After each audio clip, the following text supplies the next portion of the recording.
We hope that that is agreeable to all of you. This way, the meeting will be available to those who unfortunately were not able to participate today. A final note is that we do have French-English interpretation available. So for those of you who would like to make use of that service, there's a box at the bottom that says interpretation.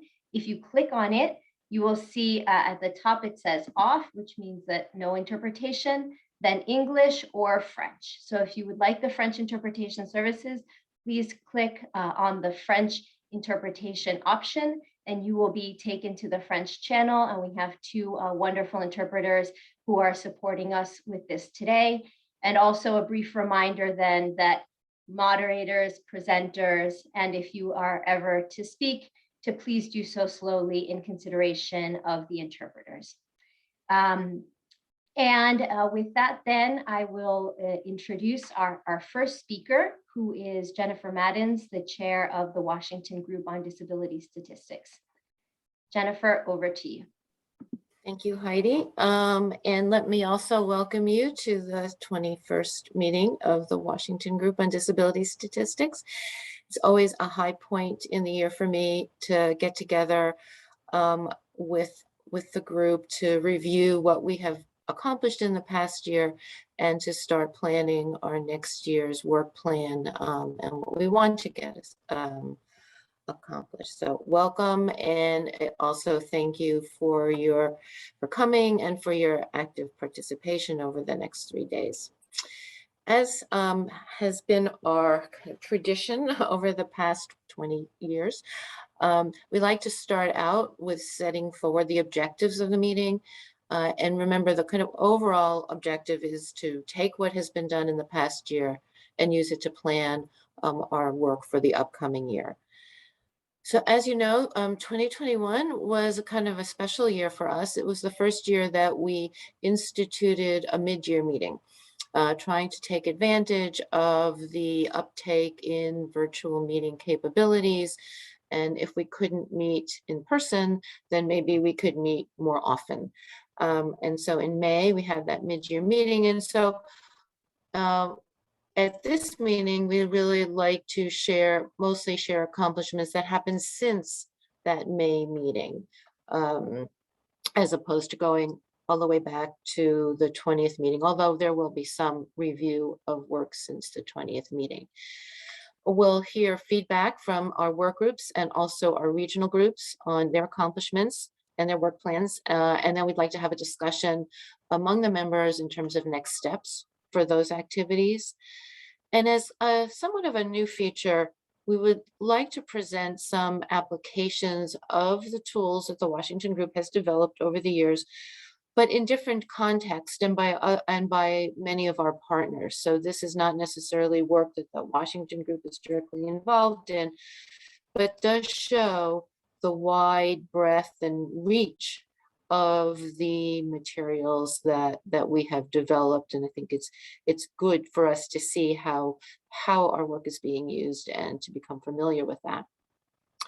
And based on feedback that we've gotten from members about what they're interested in hearing about, we will have sessions on disability data collected in administrative records, and also for plans and experiences around the 2020 census round. And I think in these areas, it's particularly important to keep thinking about where do we take it, if anywhere. And we'd like to come out of the meeting, this 21st meeting, with some more clear direction about what activities might be surrounding the use of administrative data, and also what we might want to do around the 2020 round of censuses. Now, we have introduced 2 innovations into this meeting, also responding to some excellent suggestions we got after the 20th meeting and after the mid-year meeting. There will be 2 breakout sessions, one tomorrow and one Wednesday. Hopefully that will go well. And the breakout groups are kind of organized by a geographic region and language. And, you know, hopefully this will provide an opportunity for more interaction among members, and then those groups will be reporting back in plenary about their discussions and their plans. And we've also introduced 4 polls that will occur throughout the meeting. This is to get participant feedback in real time. I'd like to hear from you about whether you think this is a good thing to do, but hopefully getting that immediate feedback and then discussing that feedback will make it easier for us to plan for future work. And, you know, fingers crossed here that this all works. It's our first time trying it, so please be patient. There's always room for glitches in these remote meetings in IT. I think there was some issue about timing this morning, since US being a little slow in changing our clocks, and that might have caused a little bit of confusion. Apologies for that. So just to refresh your memories about the mid-year meeting, as it was a shorter meeting, it was a 2-day, well, actually it was about the same time, length of meeting. It was in September. I'm sorry. We're going to we share those accomplishments from the 20th meeting to our mid-year meeting. And there was one major session there, and it was a shorter meeting, as I thought, which was around dissemination and around the template that we had developed to provide a more standardized way to report on our findings, so that there could be some kind of a comprehensive accounting of basic disability across our members. I can't tell you how many times the Secretariat gets a request for information about what data are available and in what countries are available. And in developing that template, the question of whether or not we should age adjust those estimates came up. And before we could move forward, we wanted to address that issue. And so there was a technical session on age adjustment that led to the creation of a new work group on this topic. There was some additional discussion of that template, and you'll hear a little bit more about the status of that work group later on. And of course, we shared updates on the work plans for the work groups and also for the regional groups, and again, planned for the 21st meeting. So as we have done in the past to try to ease the burden on countries who are in very, very different time zones, we will have 2 schedules for this meeting. The first one is the morning schedule. It'll be from 8:30 to 11:15 US Eastern Standard Time, except on Wednesday. And then we will have another session in the afternoon, US time, 1800 to 1900 hours. It is a abbreviated session. Generally, there's less attendance at that session. And since we are recording the meeting, we won't be repeating, especially some of the sessions that have speakers who cannot make the afternoon session. So it'll be somewhat abbreviated, but we do like to at least make that opportunity available to our colleagues who are not in our time zones. So now just a very brief overview of the sessions. Okay, this morning we start again with this opening session, which lays out the plan, but also provides some updates from the Secretariat and also some summary from the country reports that you also nicely provided. Thank you for that. We'll have a session where we'll hear from some of our work group chairs on their updates. And then we'll have the first few sessions where we're hearing from our partners. The first one on experiences using and testing the child functioning module teacher version, and then a few other brief partner presentations. On Tuesday, we will start with a session on the use of the Washington Group's tools in administrative records, and then have our first breakout, which will be for the regional work group updates. And you'll hear more about how those breakouts will work. And then we'll hear back from the chairs of those regional work group sessions about where they are. And then we'll have a few more of our partner presentations, one on the use of the Washington Group tools in humanitarian crises and emergencies, and then another very brief partner update presentation. Then on Wednesday, we have a bit of a change. Our first session will be done jointly with UNICEF, where they will be launching not only the global report on children with disabilities, which is based on the mixed data, the last round of mixed data, which, as you know, includes the child functioning module that was jointly developed by UNICEF and the Washington group. So this is a really major release of a major report on many countries on the status of children with disabilities. And it is really very humbling that UNICEF wanted to do this as part of our annual meeting. They're also launching a Center for Excellence on Data on Children with Disabilities, and there'll be some discussion of that at that session. Now, remember, you have to register for this event separately from the Washington event itself. The link is in the chat. You register and then they will send you a link. And remember that this event will start at 8 o'clock, not 8:30, but 8 o'clock Eastern Standard Time. I understand it will also be recorded in case that's not a time that you can make. But remember to please register for it, get your link, join there first to hear about the launch of the report and the center, and then come back to the link you used for this meeting at 9:30.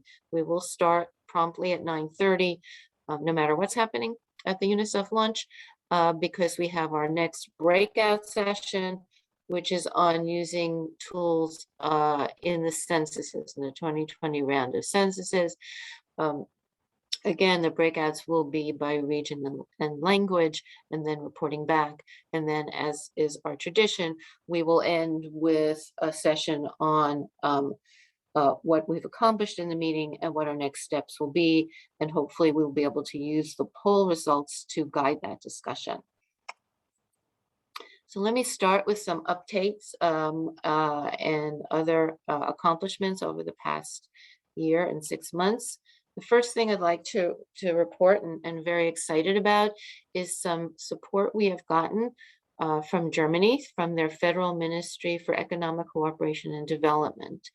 And this was targeted funding to support 2 of our regional groups, the 2 groups in Africa, the Brazzaville group for French-speaking countries, and the South and East Africa group for English-speaking countries.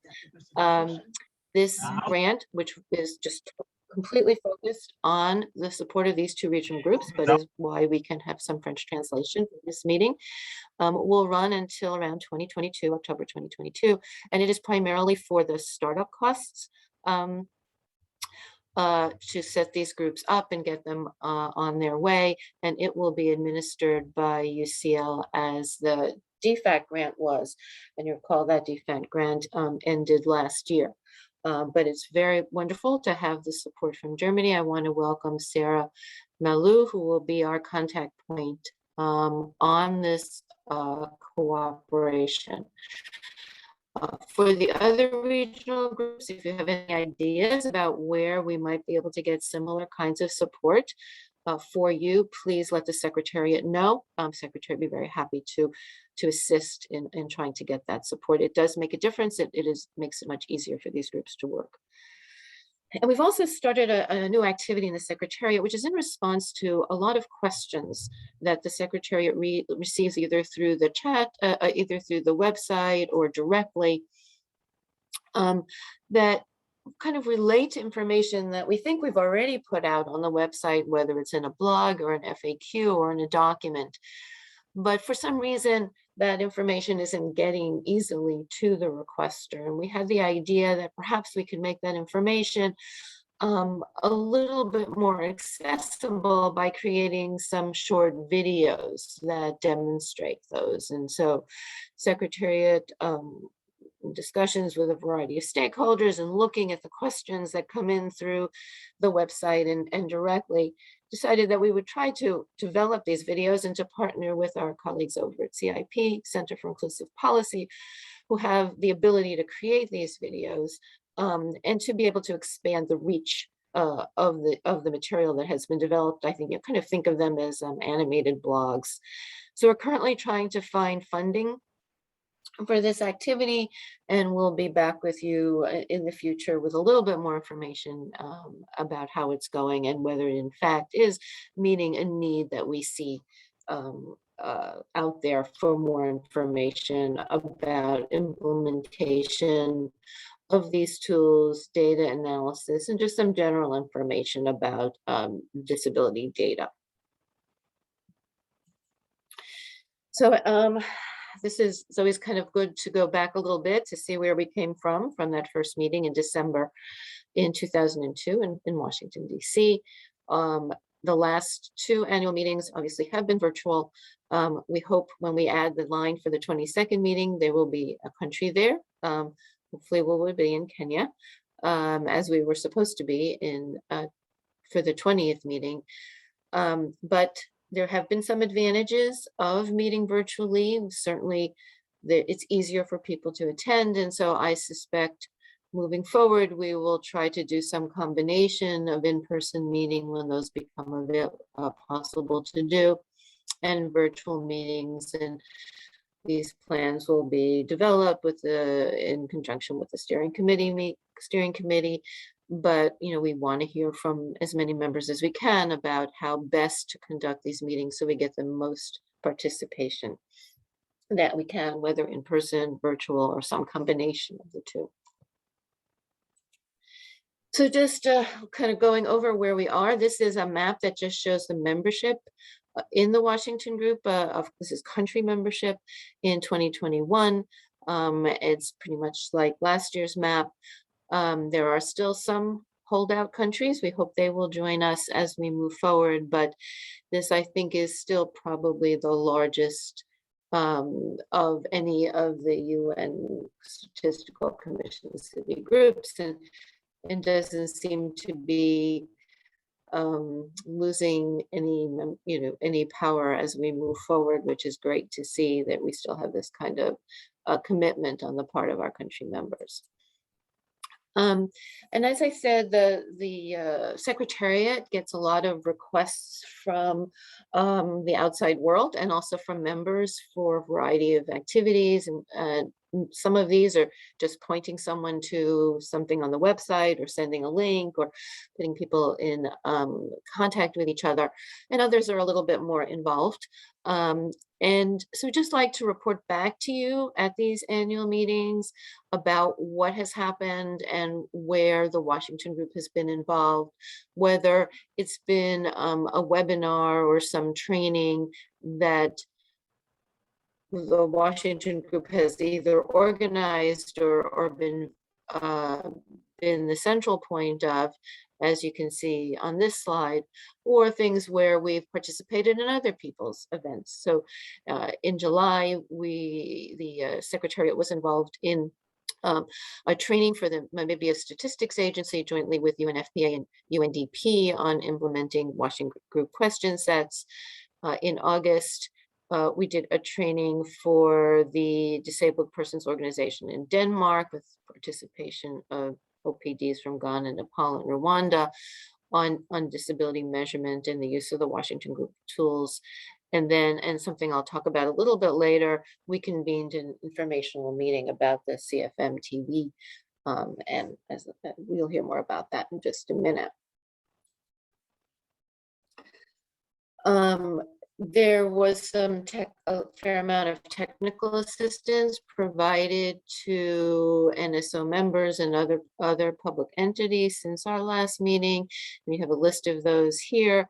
The Secretariat tries to be as responsive as possible to these requests for technical assistance. And as I said, sometimes it's just showing people where something is on the website, and other times it's a phone call, and sometimes it becomes something a little bit larger. And again, we're happy to do it.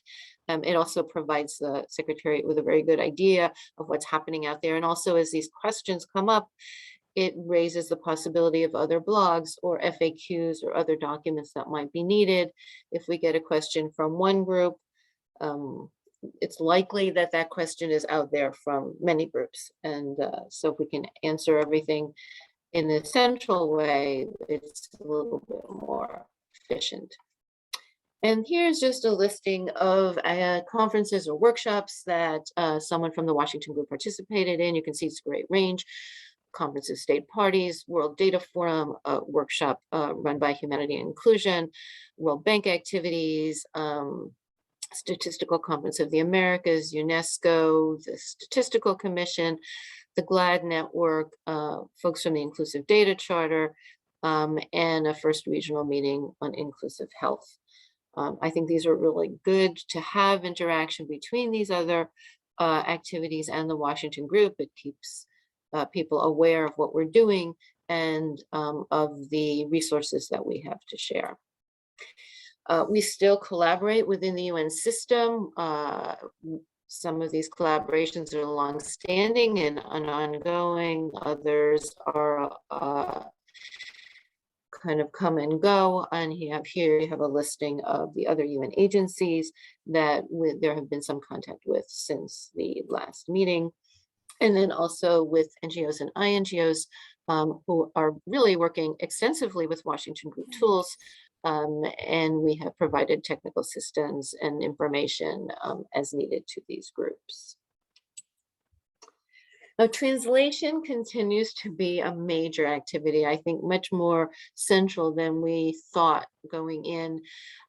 This slide just shows you a list of all of the requests for translated material that we have received since the last meeting, and it's quite a long list and covers quite a number of different languages that organizations are requesting translations for, and many of them we do not have. Some are very unique languages and not spoken very broadly. Others are for much broader languages. It has raised the issue of what is an official translation and what is not an official translation of a Washington Group tool, and that's something we want to bring back to the steering committee and to membership at some future date. There are a set of the UN languages and a few others that were professionally translated and are available on the website. Others are by request because there is no way for us to know whether or not the translation is accurate. And there's been more interest in having official translations, and probably need to figure out how to deal with that. Now, some materials have been translated, some new materials and placed on the website. For example, the Washington Group Primer, which is kind of the short explanation of the approach and the tools, and that is now available on the website, and the language is listed. And translation into these languages now also available for the analytic reports on the disability severity indicator and the domain-specific disability indicator. So those are all up there, excuse me, in those standard languages. And we also want to thank all of the countries that have sent translations. On voudrait aussi along with tous les pays qui along, participaient en même temps. could you please mute your mic? Thank you. Yeah, so all the countries that have sent translations along with your country reports, it's greatly appreciated. We do keep them. On apprécie And aussi.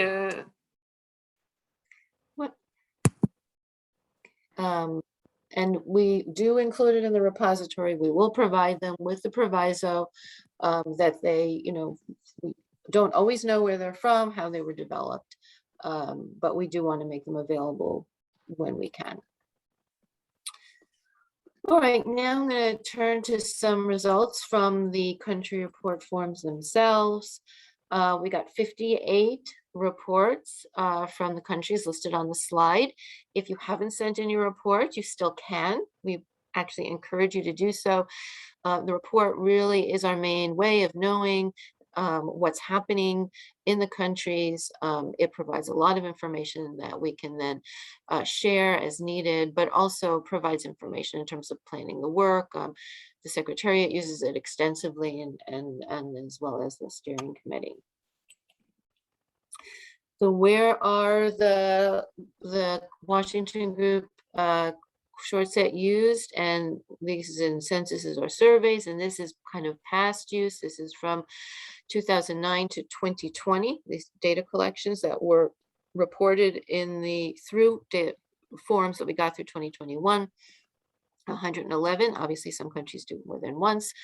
And then we also know that for 2021, 2022, there will be additional incorporations of the short set in another 34 countries, and this probably reflects some changes in the scheduling of the 2020 census round due to COVID.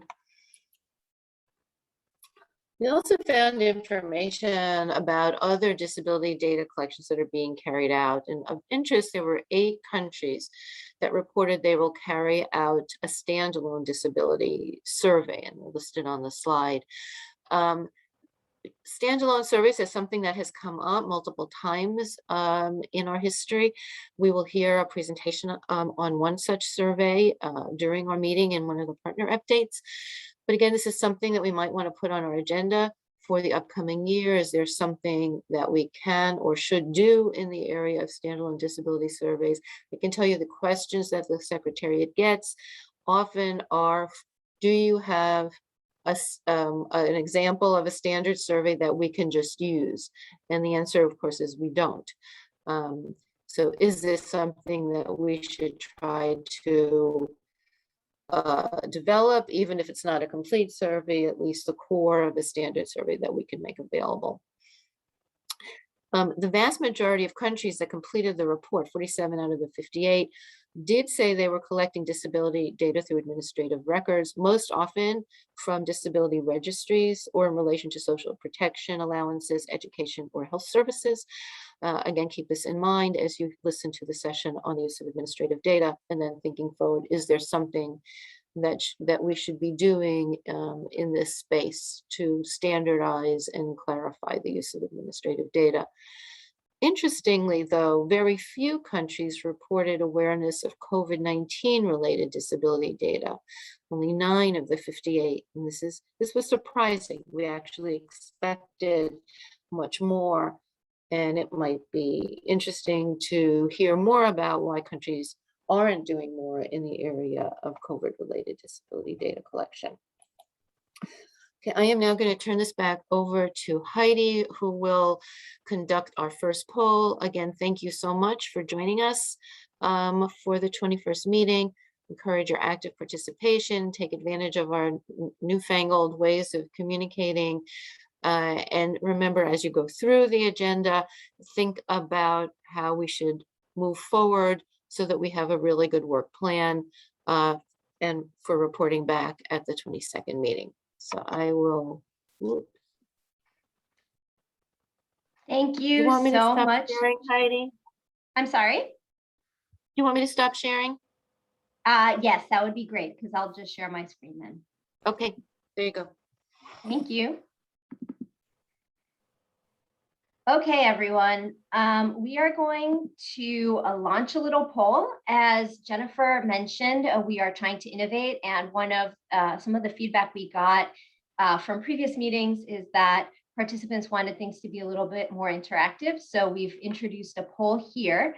And the purpose of this poll is to gather your thoughts on the new version of the country report form that we've sent. As those who have completed it know, we restructured it a little bit. The information we're gathering is a little bit different. So we want to hear back from you, those of you who completed the form, what you thought. Let's see. Brianna, perhaps you can help me launch the poll because I don't see. Here it is. Never mind. Yeah, I have it launched. Okay. So if you will see a question up on your screen, and if you could please respond. The question is, if you completed a country report form, did you find the new format easy to navigate and complete? Because this is one of the objectives of why we sort of reconfigured the country report form. We wanted to make it easier to fill out. So please let us know your thoughts on that. We'll give you guys a couple of more minutes. I think only 18 out of 98 have completed. So if you could be sure to get your responses in there, that would be very helpful to us. We'll give you guys a couple of more minutes to complete. Only 24 have completed. That's a very low response rate, people. Okay, let's at least try to get to half. We 28 have completed. It's okay if you didn't complete it. That's all right. If you didn't complete the country report form, we would also like to know that information. And the second question you're seeing on the screen is the information we are collecting useful to you? We know that the questions that we ask are useful to us and helpful to us in understanding how the Washington Group tools are being used and what the gaps are, and how the Washington Group Secretariat can best support the national statistical offices in the use of these tools. But we also want to know whether this kind of information is useful ultimately to those who are gathering the information. And then the final question is, what can we do to improve it for next year? So one of the responses that we got is that that countries wanted to be able to share links to the documents to show what they had been doing. So that's one of the response options. Another option is to make it even briefer. So try to condense more, to add other questions. Some of you that you don't think anything needs to be done, or other ideas that we will welcome you to raise your hand and tell us what those would be. Okay, so we are now at about 38 out of 97 have responded, or under a 40% participation rate, which I still think is kind of low. But if no one else is going to respond, then we can end the poll and maybe have some of you who responded and who completed the country report form, or in particular, the 4 of you down here who have another idea on how to improve the form, could raise your hand and let us know what that idea is. So, and here, I'm not sure that I can see who is raising their hand. So I don't know if Julie or Brianna, you could help me with that. I don't see any raised hands at the moment. And one thing I did see come across is that some individuals are participating on devices where they cannot see the poll. So the response rate may not reflect the fact that everyone has access. I see. Well, these are the responses. So overall, people felt that of those who completed it felt that the format is easier to navigate and to complete. 2 did not feel that way, two respondents. So if those respondents would care to share why, that would be very helpful for us in thinking about next year. The vast majority, almost everyone, said that that the information that we collect is useful to you as well. So that is very good for us to hear. And in terms of how to improve it, the main responses that received votes were including spaces to share links to documents. So we can surely add that field for next year. Making it more concise didn't seem to be very popular of a response, nor adding other questions. So it seems like we're asking the right amount of questions. Some thought that it was perfect. Thank you very much. And then there were these 4 people who had some other idea. But if you are not willing to share that idea now, perhaps you can write it to us and we will still consider it for next time. Okay, so we're going to now close this. And then that closes this poll section. And so if there are no comments in the chat, or anyone that wants to say anything with regard to the new form of the country report form, then we can begin the next session, session 2. I give the floor to Julie Weeks of the Washington Group Secretariat, who will be moderating this session, which will be focusing on work group updates. Julie, over to you. And maybe here, Jennifer, I'm going to stop sharing my screen and you can go back to sharing yours. Yep. Great. Thank you, Heidi. Hello, everyone. It's my pleasure to welcome you to the second session for the annual meeting today. And this is one of our regular sessions presenting work group updates. So we will hear on the progress that some of our work groups have made and next plans. There are 3 work groups that will not present in this particular session, and that is because there are other sessions during the annual meeting that are devoted to that topic. So on for the child functioning work group, as well as the work group on administrative records, we will hear from those groups in session 3 and 5 respectively.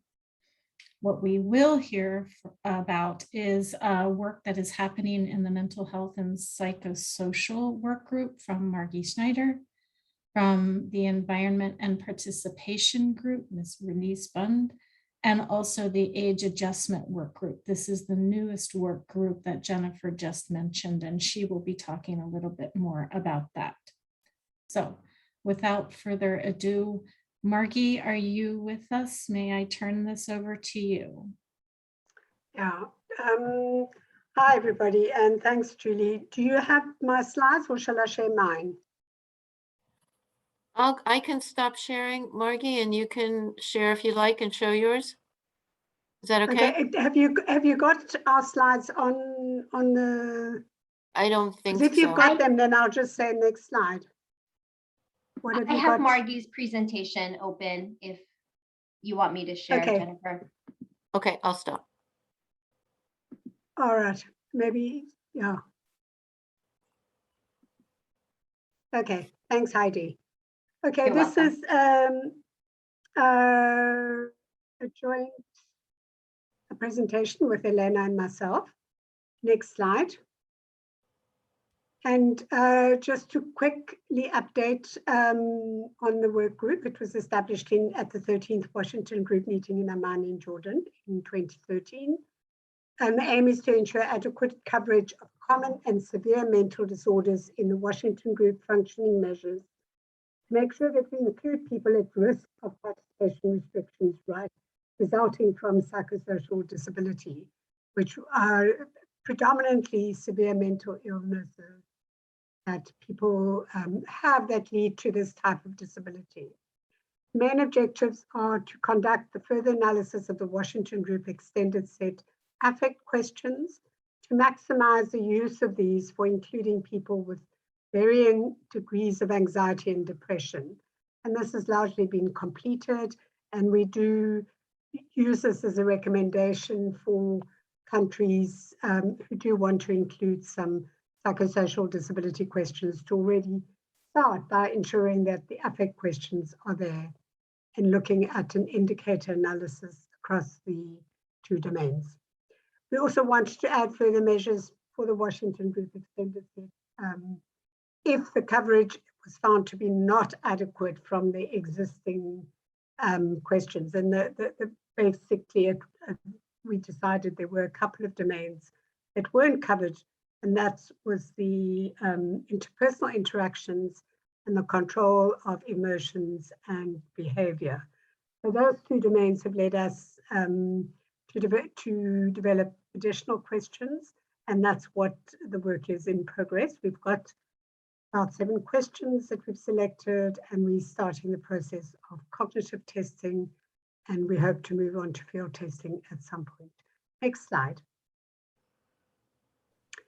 So since May, the plan set out in May for the post-May period was to finalize the training and run a pilot training together with Costa Rica and some of the interagency steering committee task group on inclusion of persons with disabilities in humanitarian action,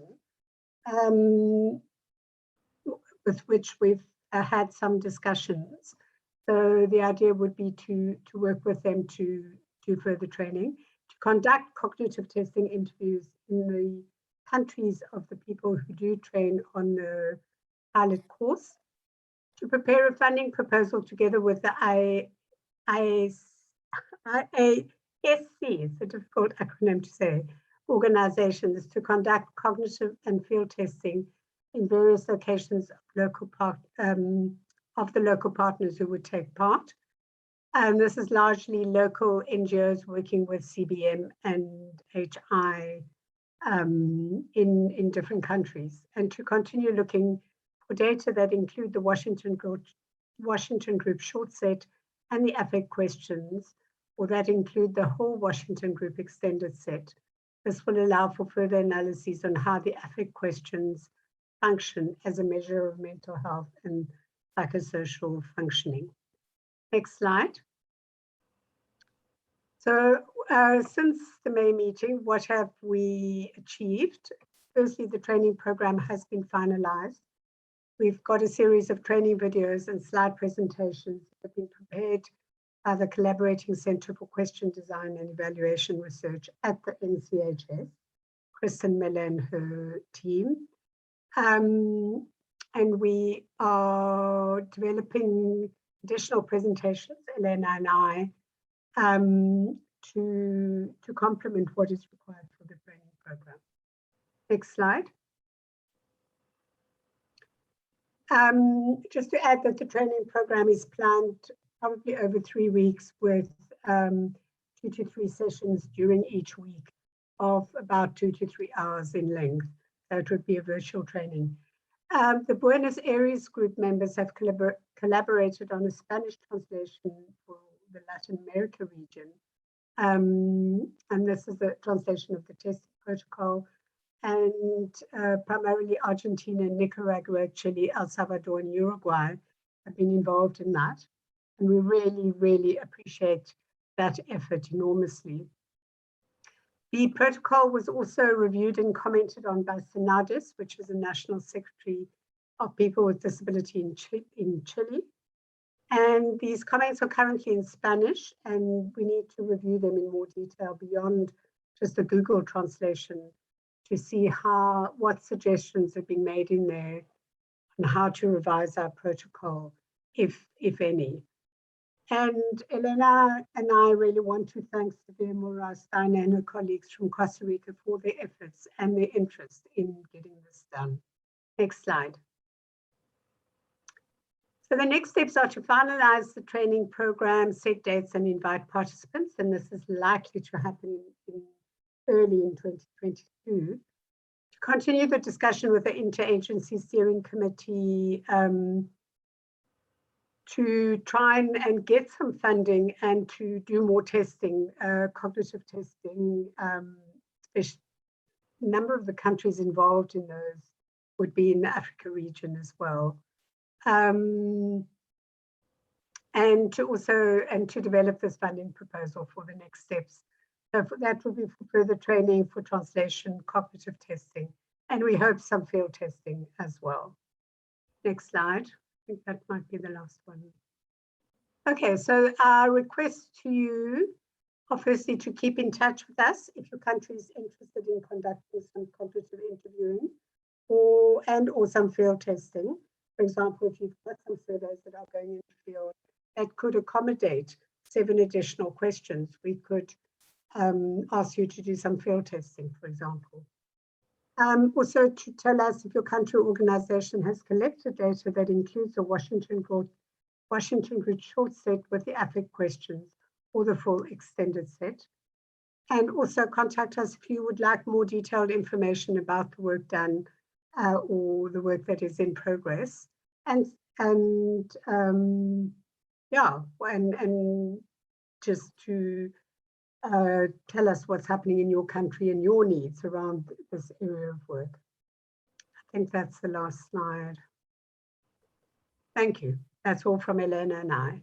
Thank you. Thank you, Margie.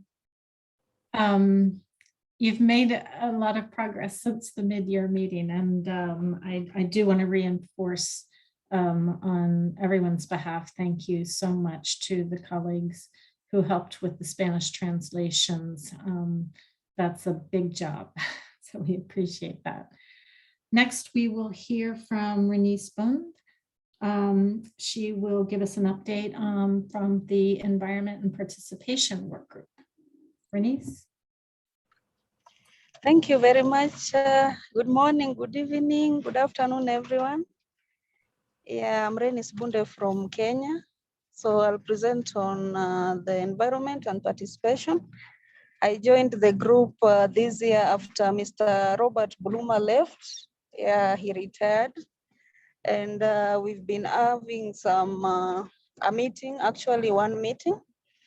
And we are currently looking at how to come up with questions on transport.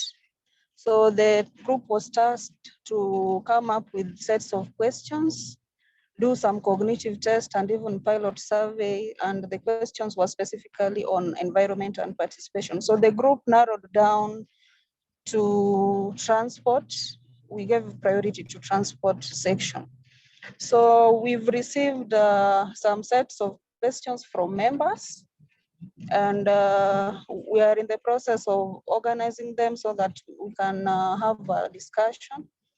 But still we have got some gaps, and we feel that we still need input from other members or members of secretariat who are not members of that group, to see the sets of questions that they've used in surveys or even in administrative data, so that you can borrow from them.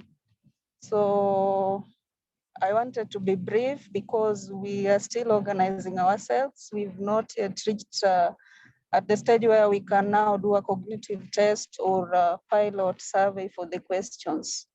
Yeah, we believe that once we get all questions that we feel can be tested or can be used, then we'll go ahead. So that's the current status of the group. And I call upon all members that maybe let's be active and let's share all the sets of questions that we've used on transport so that we can incorporate them in the tools. Yeah, thank you very much. I wanted to be that brief. Thank you. Thank you, Renice.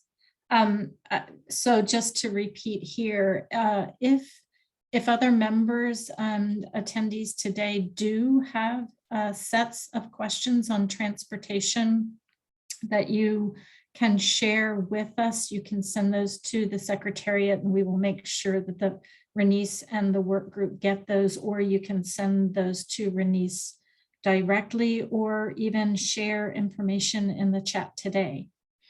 Thank you. Next, we'll hear from Jennifer Maddens. Jennifer's going to talk about the age adjustment work group and the work that has happened since the mid-year meeting where this was discussed and this group formed. Jennifer? I know. Thanks, Julie. And Heidi, can you show the slide? Great. Oops, thanks so much. Yeah, so as I mentioned at the beginning, coming out of our mid-year meeting was a decision to start an age adjustment group. This was a time limited group as opposed to some of the other work groups that exist and that you've heard from. Just to focus specifically on whether and how one should do age adjustment in any analytic report that would come out of the Washington group that would include information from more than one country. And I'm going to make the presentation because the group is still without a chair. We have members, but we don't have a chair. So if anybody would like to join the group and become the chair, that is fine. But in the interim, the Secretariat is happy to chair the group. And before I go to the next slide, I just wanted to mention something from my earlier presentation. I saw a few things in the chat about other uses, for example, of the short set. What was presented was really what we got from the country reports. So if something isn't in a country report, it doesn't show up. That's why it's so important to get the country reports. However, we do try to keep an up-to-date list of all uses. So please, if you're in a situation where you wouldn't be doing a country report or know about something, just send that information onto the Secretariat and we'll update our inventory of information about the use of the tools. So I just wanted to clarify that. Next slide, please. Okay, so the age adjustment group is comprised of representatives from Argentina, Colombia, Mexico, New Zealand, and of course the Secretariat. We had our first meeting in September of 2021. And after discussing and kind of reviewing what had happened at the midterm reading and thinking about options for moving forward, it was decided that the group would prepare a guidance document on age adjustment in the context of disability data collection. Now, this document would be quite focused again on age adjustment, but probably would also include some other issues related to how age figures into the analysis of the data. You know, something very simple like if you start collecting data at a different age, whether it's 5 or 15 or 18, how do you deal with that? But primarily on if all things else being equal, whether or not you should age adjust, and if you age adjust, how should you do it? The Secretariat prepared an outline of what such a document would include and circulated it among all group members, and we have received back some very useful contributions from INEGI, our Mexican colleagues, about text that could be used in various parts of the group of the report. And we're after this meeting is done, Secretariat will get back to working on this report, and hopefully we would have a report ready to share with members. I'm going to be optimistic and say within 6 months or so.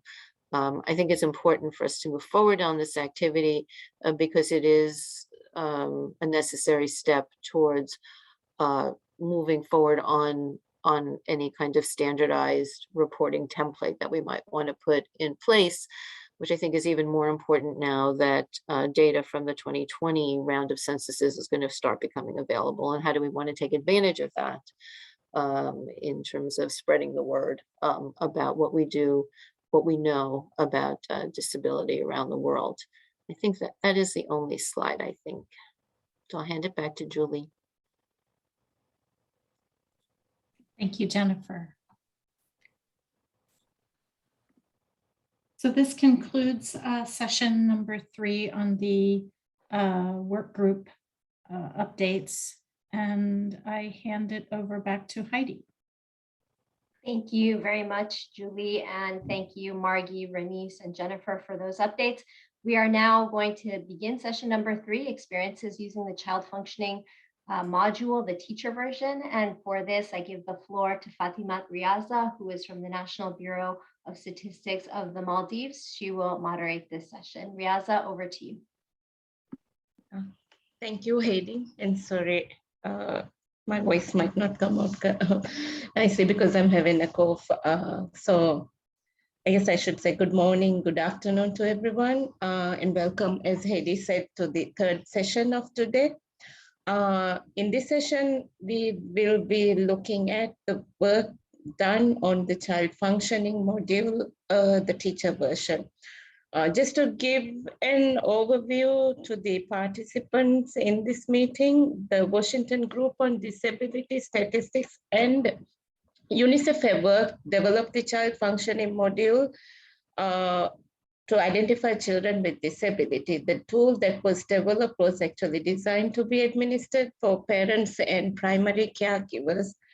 A modification to the child functioning module has been developed, which is intended to be administered to teachers and school administrators. Well, as Jennifer has mentioned, during there was an information session this year in September, and it is still in development and further testing is needed for that. So the objective of this session is actually to provide an overview of activities, experiences, and results in applying the teacher version in different contexts. For this session, we have 3 presenters, and each presenter will get about 15 minutes for their presentation, and we will have question and answer at the end. But if you do have any questions, please do type them in the chat, and we will attend to them before at the end of the session. So let me first call upon again Jennifer from Washington Group to give an oversight and experiences on using the child functioning module teacher version. So over to you, Jennifer. Thank you so much, Riaza. And as I mentioned in the opening, I would talk a little bit more about this activity that we started with partners about the use of the child functioning module, the teacher version. And as Riaza said, the teacher version has been around for a while because there had been a lot of interest in taking advantage of the fact that children are in schools, and one could do data collection about the status of children in terms of disability in schools, as opposed to through a survey that is done at the household level. And some testing had been planned, particularly through UNICEF, and then kind of COVID put a stop to that, as it has hampered some of the other testing that was planned, particularly in the work that Margit was talking about. They also mentioned that the kind of function that the Secretariat has kind of taken out about kind of a clearinghouse for information. And we noticed that we were getting a lot of questions about the child functioning module teacher version and what the status was, and where we were with it. And unfortunately, our answers were generally, well, we have it, we will share the last version with you, but we have no more information about any test results. And it was these requests were coming from organizations that were anxious to use the module, whether it was this module, some other module, to obtain information about child disability in schools, and the schools also in a range of contexts. So it was not only, you might consider, the usual school context, but also in humanitarian and emergency context, and that these organizations were planning on doing their own testing. And given the limited amount of testing that had been done, which was almost none actually. So it occurred to us that, well, maybe we could take advantage of the fact that there was a lot of interest out there in this module and a lot of partners willing to take on that testing activity that we couldn't do. But that maybe if we brought people together to talk about these activities, that we could get some synergy going and some kind of maybe collaboration. And rather than have a set of very independent tests, we might be able to do something more comprehensive and make the resources that we're going to be expended on these activities go further, and also maybe able to do it quicker. Maybe we could get some answers quicker if we did it all together. So we reached out to the folks who had contacted us and asked about whether they'd like to have a meeting to exchange knowledge about what they were doing and their experiences and how they were planning to evaluate the child functioning module TV, and really had not any idea about whether this would be a one meeting or it might go somewhere. It was really to bring these folks together and see what we might do moving forward, if anything. And that meeting was convened in September of 2021. Next slide, please. So again, the objectives were to just provide a space to share information among the organizations that were embarking on some testing activities, to establish connections among those partners, and to see if there were any next steps. The agenda was very much focused on what was being done. We asked all the participants that were invited to provide a very brief intervention on their experiences and or their planned activities using the Child Functioning Module TV, and then had an open discussion of their presentations, and then finally, ideas about how one might move forward if there was in fact interest in moving forward as kind of an informal group. Next slide, please. So who to invite to such a meeting? Well, we decided that we would focus our invitations on those who had contacted us, who had contacted the Secretariat asking about information. We believe that there are other groups out there doing similar work. They're welcome to join the group. But for this particular activity, we just focused on those who had reached out and contacted them. And you have a list of the entities that were invited and all participated in the meeting, which we thought was a good sign that perhaps people were the idea of coming together and sharing experiences was a good one. The participants were from Education Cannot Wait, Humanity and Inclusion, Save the Children International, Save the Children Norway, Sight Savers, UNICEF, USAID, and World Vision. Next slide, Heidi. So as I said, we went through presentations from each one of them, brief because there were many, and then decided what we might move forward. And the participants did request that the Secretariat continue to act as convener for the meetings of the group so that they could share progress on their respective projects. The Secretariat agreed to develop a document that we actually had started developing that summarized the different planned evaluations and their strategies.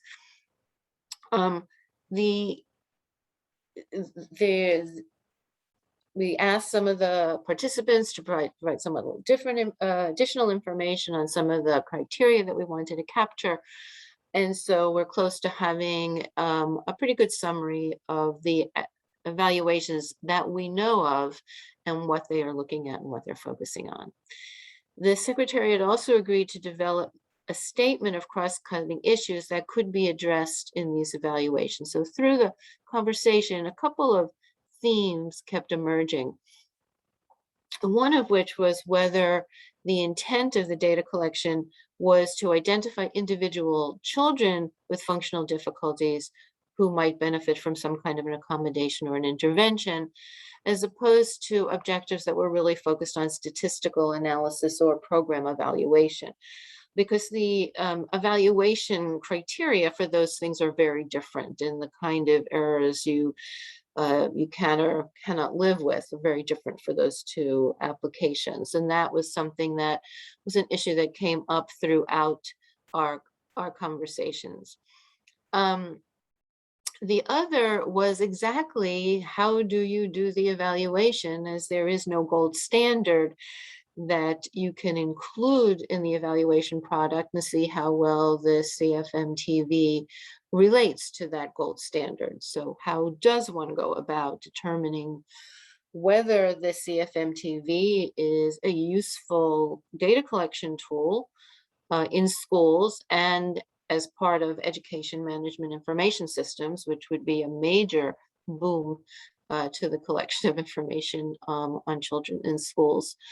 And then going further, because we think the question is a little bit more complicated, was under what conditions might the CFMTV be a good candidate? It's probably not a yes or no, but it's necessary to kind of outline what the appropriate conditions have to be in order for the CFMTV to be useful. Does it vary by domain? How much does it vary by something like class size or how well the teachers know the students? So having that kind of statement of cross-cutting issues would be very useful and could guide not some of the evaluation activities, but also provide a framework for pulling the results back into one place so that we could get a better picture across multiple different tests of how the tool works. The group suggested that we consider sharing the experiences in some to be determined format, perhaps during the Global Disability Summit, which you know is coming up in February. And also in the GLAD network was raised as a possible dissemination point, and in fact, a very short update similar to the one I'm giving you now was presented at the last meeting of the Inclusive Education Working Group that operates under the GLAD network and that the Washington group is a member of. Next slide, please. And here we are having the session at our 21st annual meeting. This was agreed to by the group. And for those of you who are interested, perhaps in learning more about what was discussed at that September meeting, we did record it, and it can be accessed through the Washington Group website at that link, or we can provide the link to you. And this was agreed upon by all members who attended that meeting. And so it was really very intriguing to have that meeting, and I think really shows movement in this area across a very wide range of partners. And so it's really very exciting, and hopefully we can move forward in this area of data collection involving children in a school setting. So I think that's all I have, so I'll stop now. And I'll hand it back over to Riaza for the question answer session. Yeah.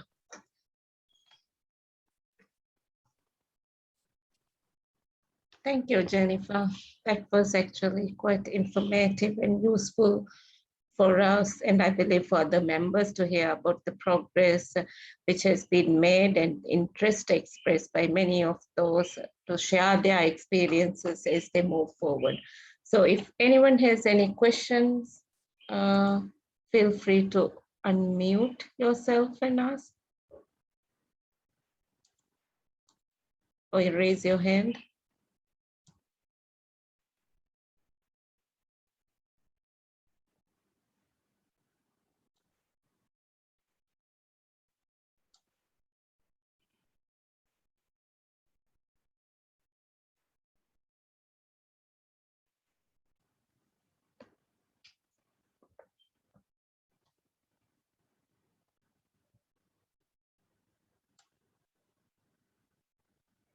I guess I don't see any hands raised or anyone asking for the floor. Yeah, it seems no question.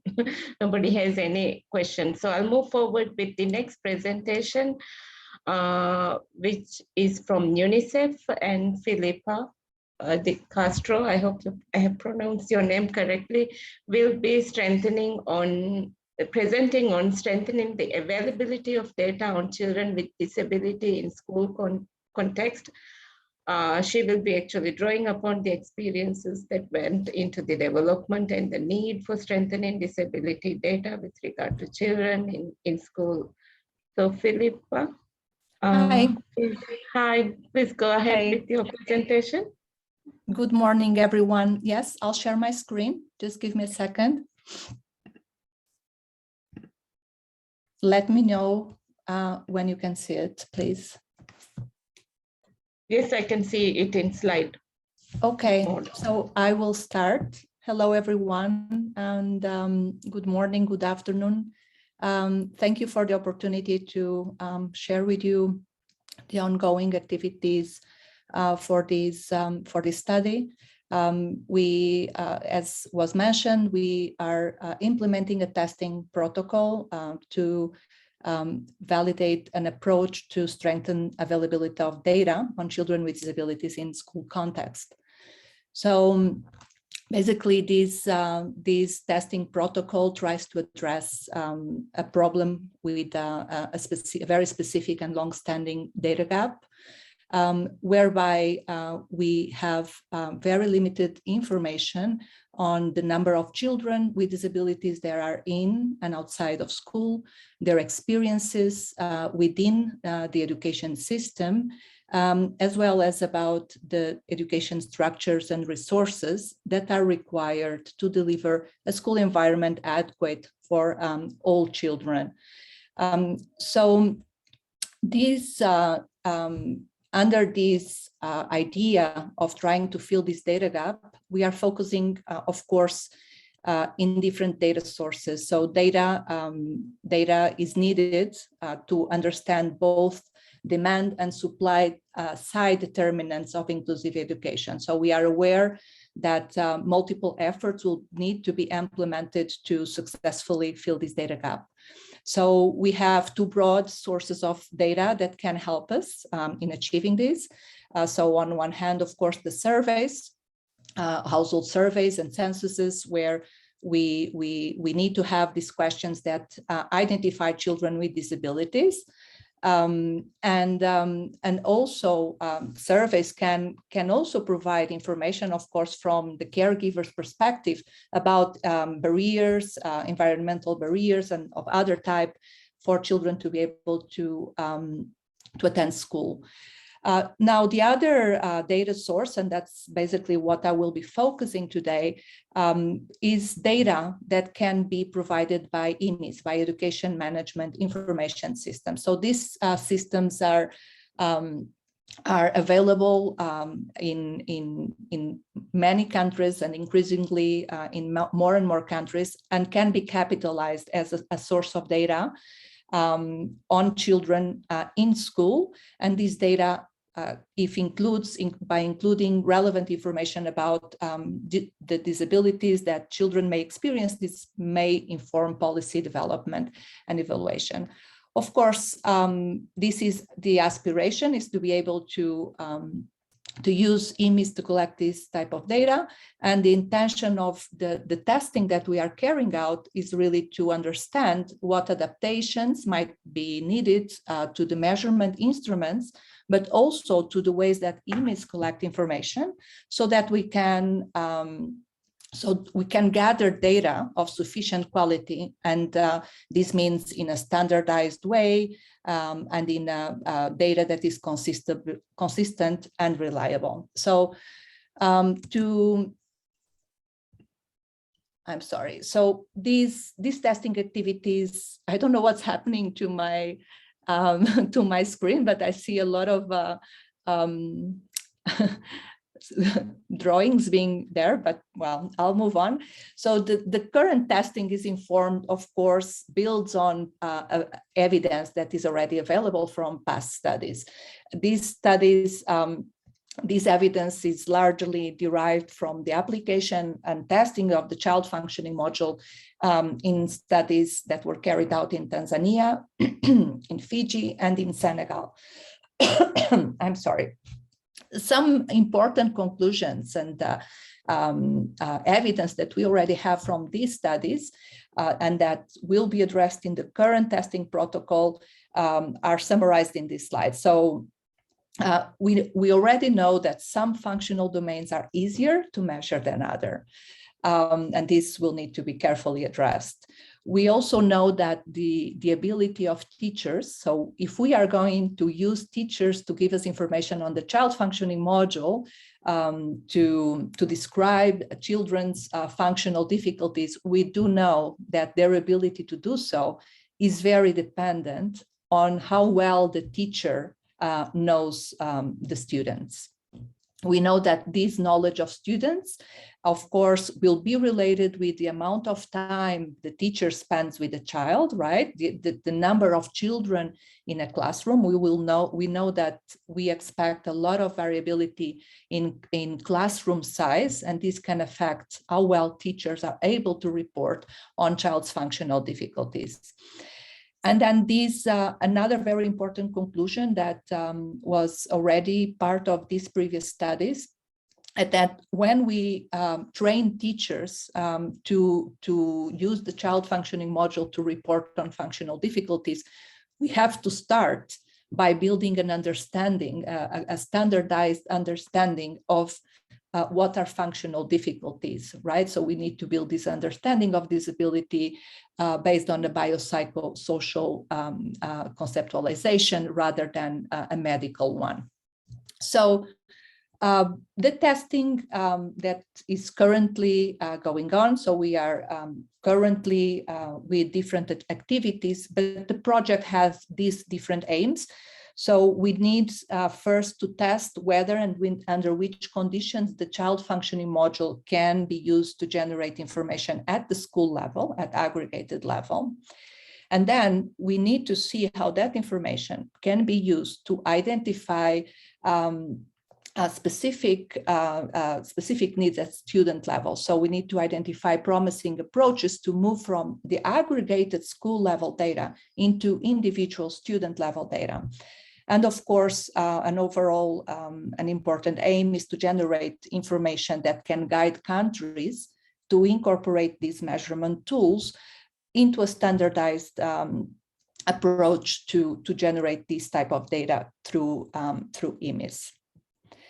The study design for this protocol basically is based on testing the child functioning module and also the inclusive education module, ideally on a representative sample on a country, representing schools from the education system, which can be disaggregated for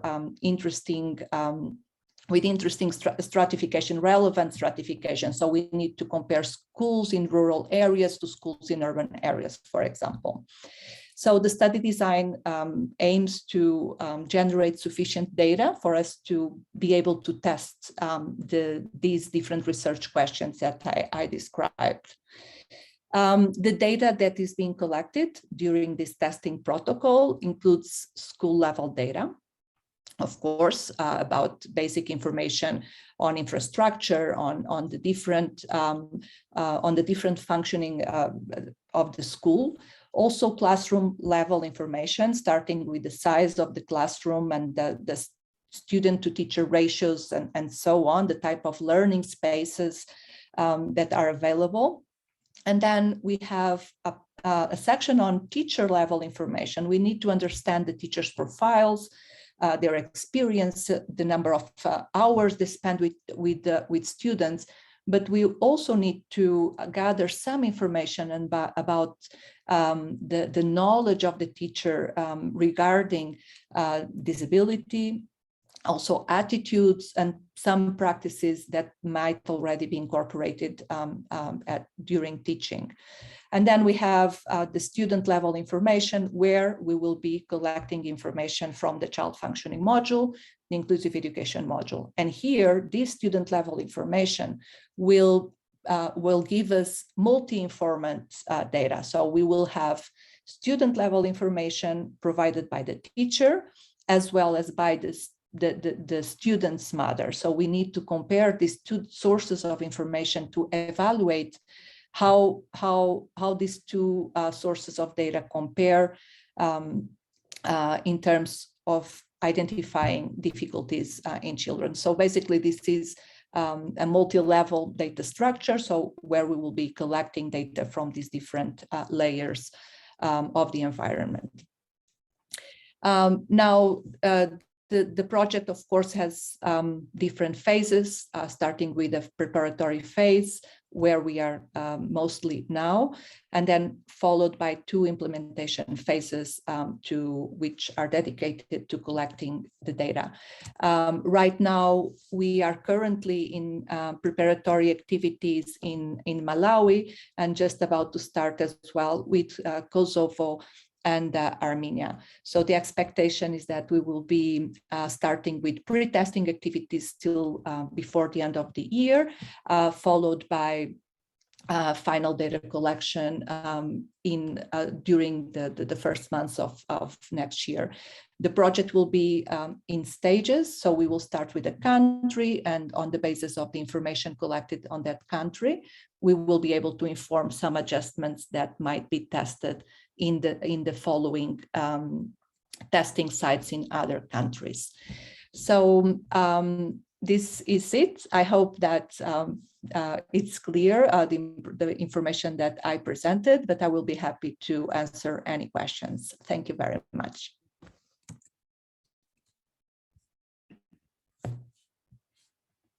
We can't hear you, Yaza. Oh, sorry, my mic was on mute. So thank you, Philippa. That was quite useful to hear about the work that has gone into it, the number of pilots that you have been able to do. And I wish you good luck with the 2 phases that is going to be implemented next year. We do have a question for you in the chat right now. So it's from Ricardo from UNHCR. So the question is, does the work on including the CFM in EMIS includes as well as education in emergency context? So over to you, Philippa. Thank you, Ricardo, for the question. So currently, with the countries where we are planning the testing activities, the selection of schools, of course, tries to address the different contexts where schools exist. So right now we have not a specific plan to include schools or education settings in emergencies, but it's something that would certainly be very important to incorporate as the testing proceeds. Thank you, Philippa. Does anyone else have any question?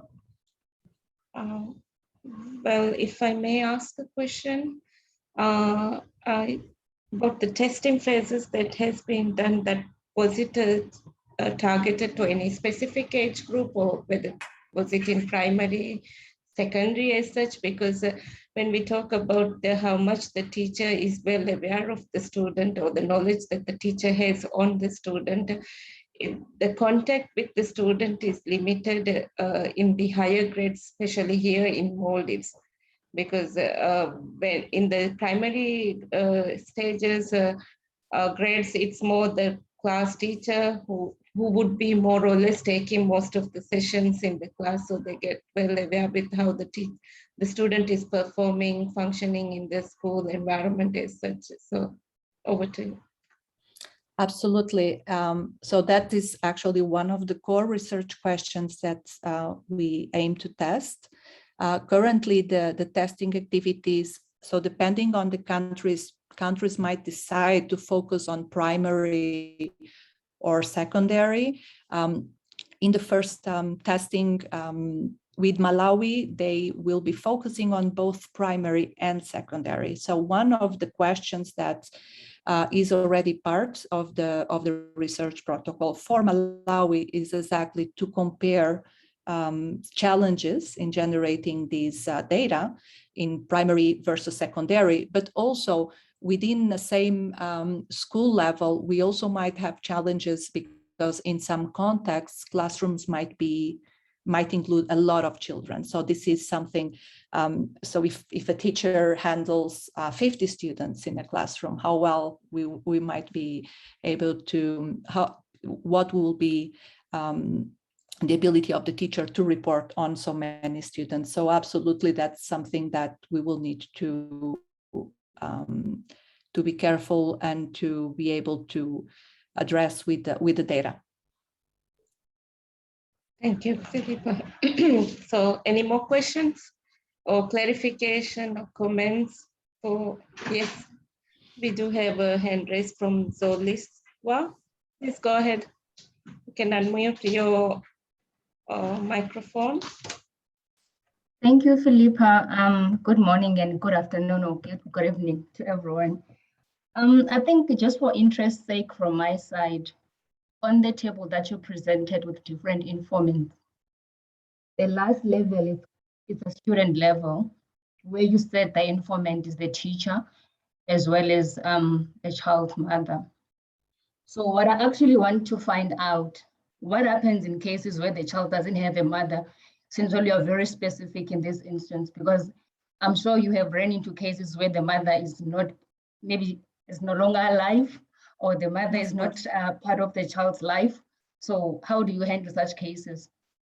Yes, and apologies in advance for the generalization that I did.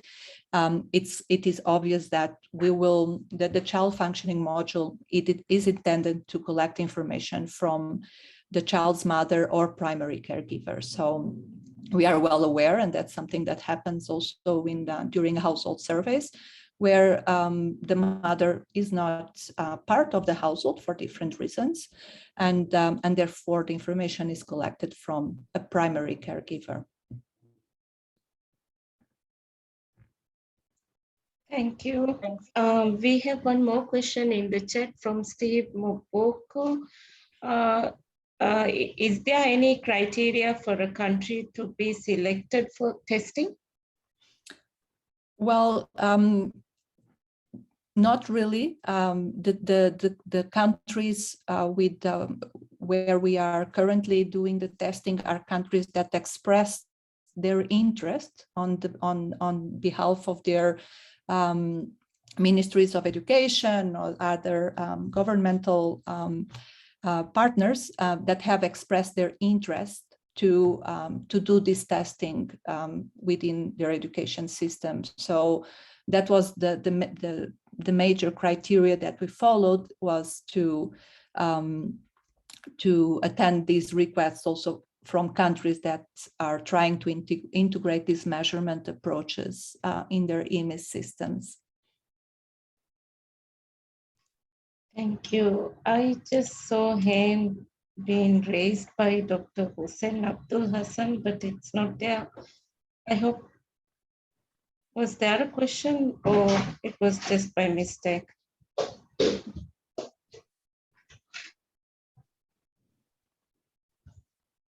No? So I believe there's no further question. Yeah, with hand raised or in the chat.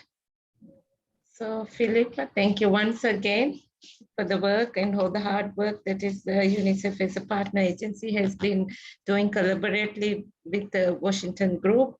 And we look forward to the UNICEF Global Report, which is going to be launched on 10th November. So thank you. Thank you. Thank you all. And bye. Yeah. Bye. So as a last presenter for this session, we have Miss Ode Bros. I hope I'm pronouncing your name once again correctly, from Humanity and Inclusion. She will be actually presenting the work that NGOs are doing at the grassroots level with regard to collecting data on disability or in the context of getting information from the school. So may I call upon you to start the presentation? I can share my screen if you want. Yeah, sure, go ahead. Check.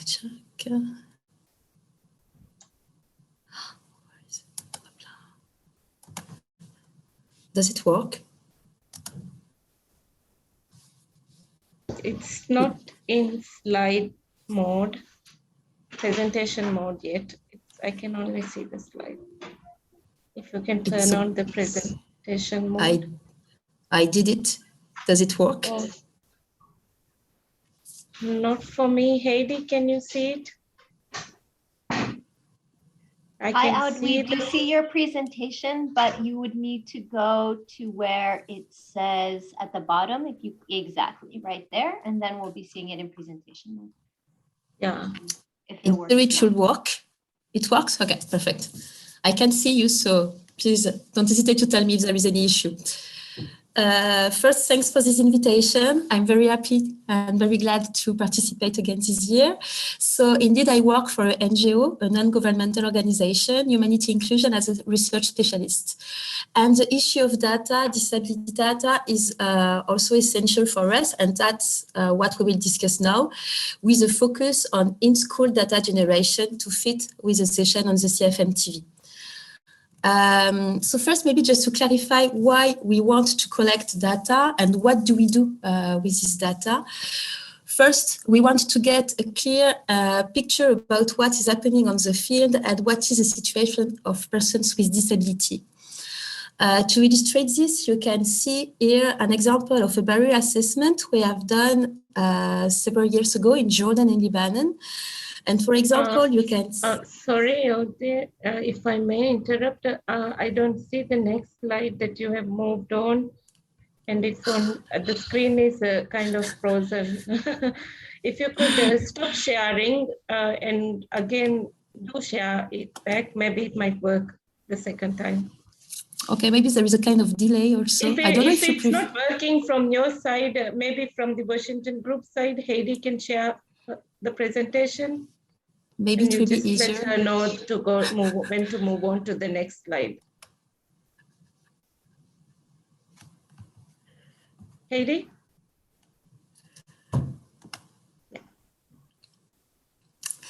Thank you. And I'm sorry. I'm based in Brussels. In theory, I won't get so much connection issues, so I apologize. Okay, thank you. What I was saying, it was about why do we want to collect data, just to give you an idea about what we do with it. So indeed, first, we want to get a picture about what is happening on the field, and we want to get reliable data on the situation of persons with disability. And we will get different use after. So for example, here, as I said previously, you can find the example of a barriers analysis we have done in Jordan and in Lebanon several years ago. And for example, we have used these results to guide our programmatic decision. How? For example, when you see the comparison of boys without disabilities and boys with disabilities who have never enrolled, it can be quite interesting for us to know it, to be able to guide after on our activities directly on the field. More data will be needed, of course, but this is a good starting point to understand what happened. We will use also this data to feed advocacy action at national, regional, or international level. Same, get some quantitative data is always useful for advocacy. So saying that girls with disability are more likely to be out of school or dropped out school, it's always interesting for our lobbying activities. And first, last but not the least, sorry, we will use also this information to monitor our intervention, creating, for example, some baseline.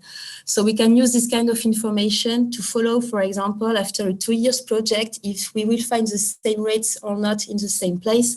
And it's a way also to follow, to track the situation if something has changed.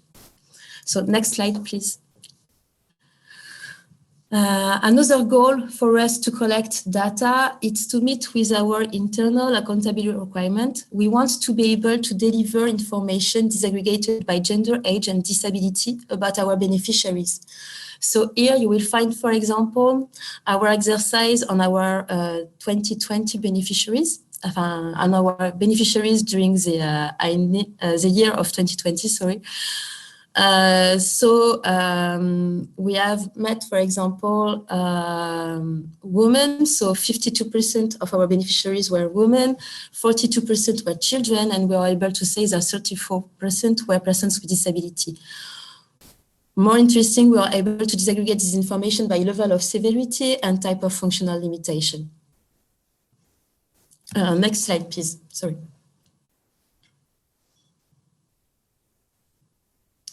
So now we have seen very quickly about the why and what do we do with it. So now the question is about the how. Clearly, we need reliable information. And of course, we get a lot of discussion internally on how to collect this information, which tool to be used, with who and how. And I think 10 years or 15 years ago, the answer was there. It was, yes, we will work with the Washington group. That's why we are here today. Why? Because you are expert and you're able also to validate tools, and tools are quite quick and easy to be used and not require any medical background if you want to be able to use this set of data, set of questions. But in the same time, we are an NGO. We are not a National Institute of Statistics or this kind of stuff. So we are quite well aware that we will use this tool in different contexts for different purposes. We rarely talked about population survey. We can talk about SDGs monitoring, but in a broader way, if you want, for our advocacy. But as you have seen before, our use of the data are more practical. So that's why we developed, if you want, strategies to be able to explore and analyze how this tool works on the field, in our field, when it comes, for example, to discuss about humanitarian setting, either based on continuous learning, either based on research. Next, please. And you can go to the next right now, sorry. Thank you.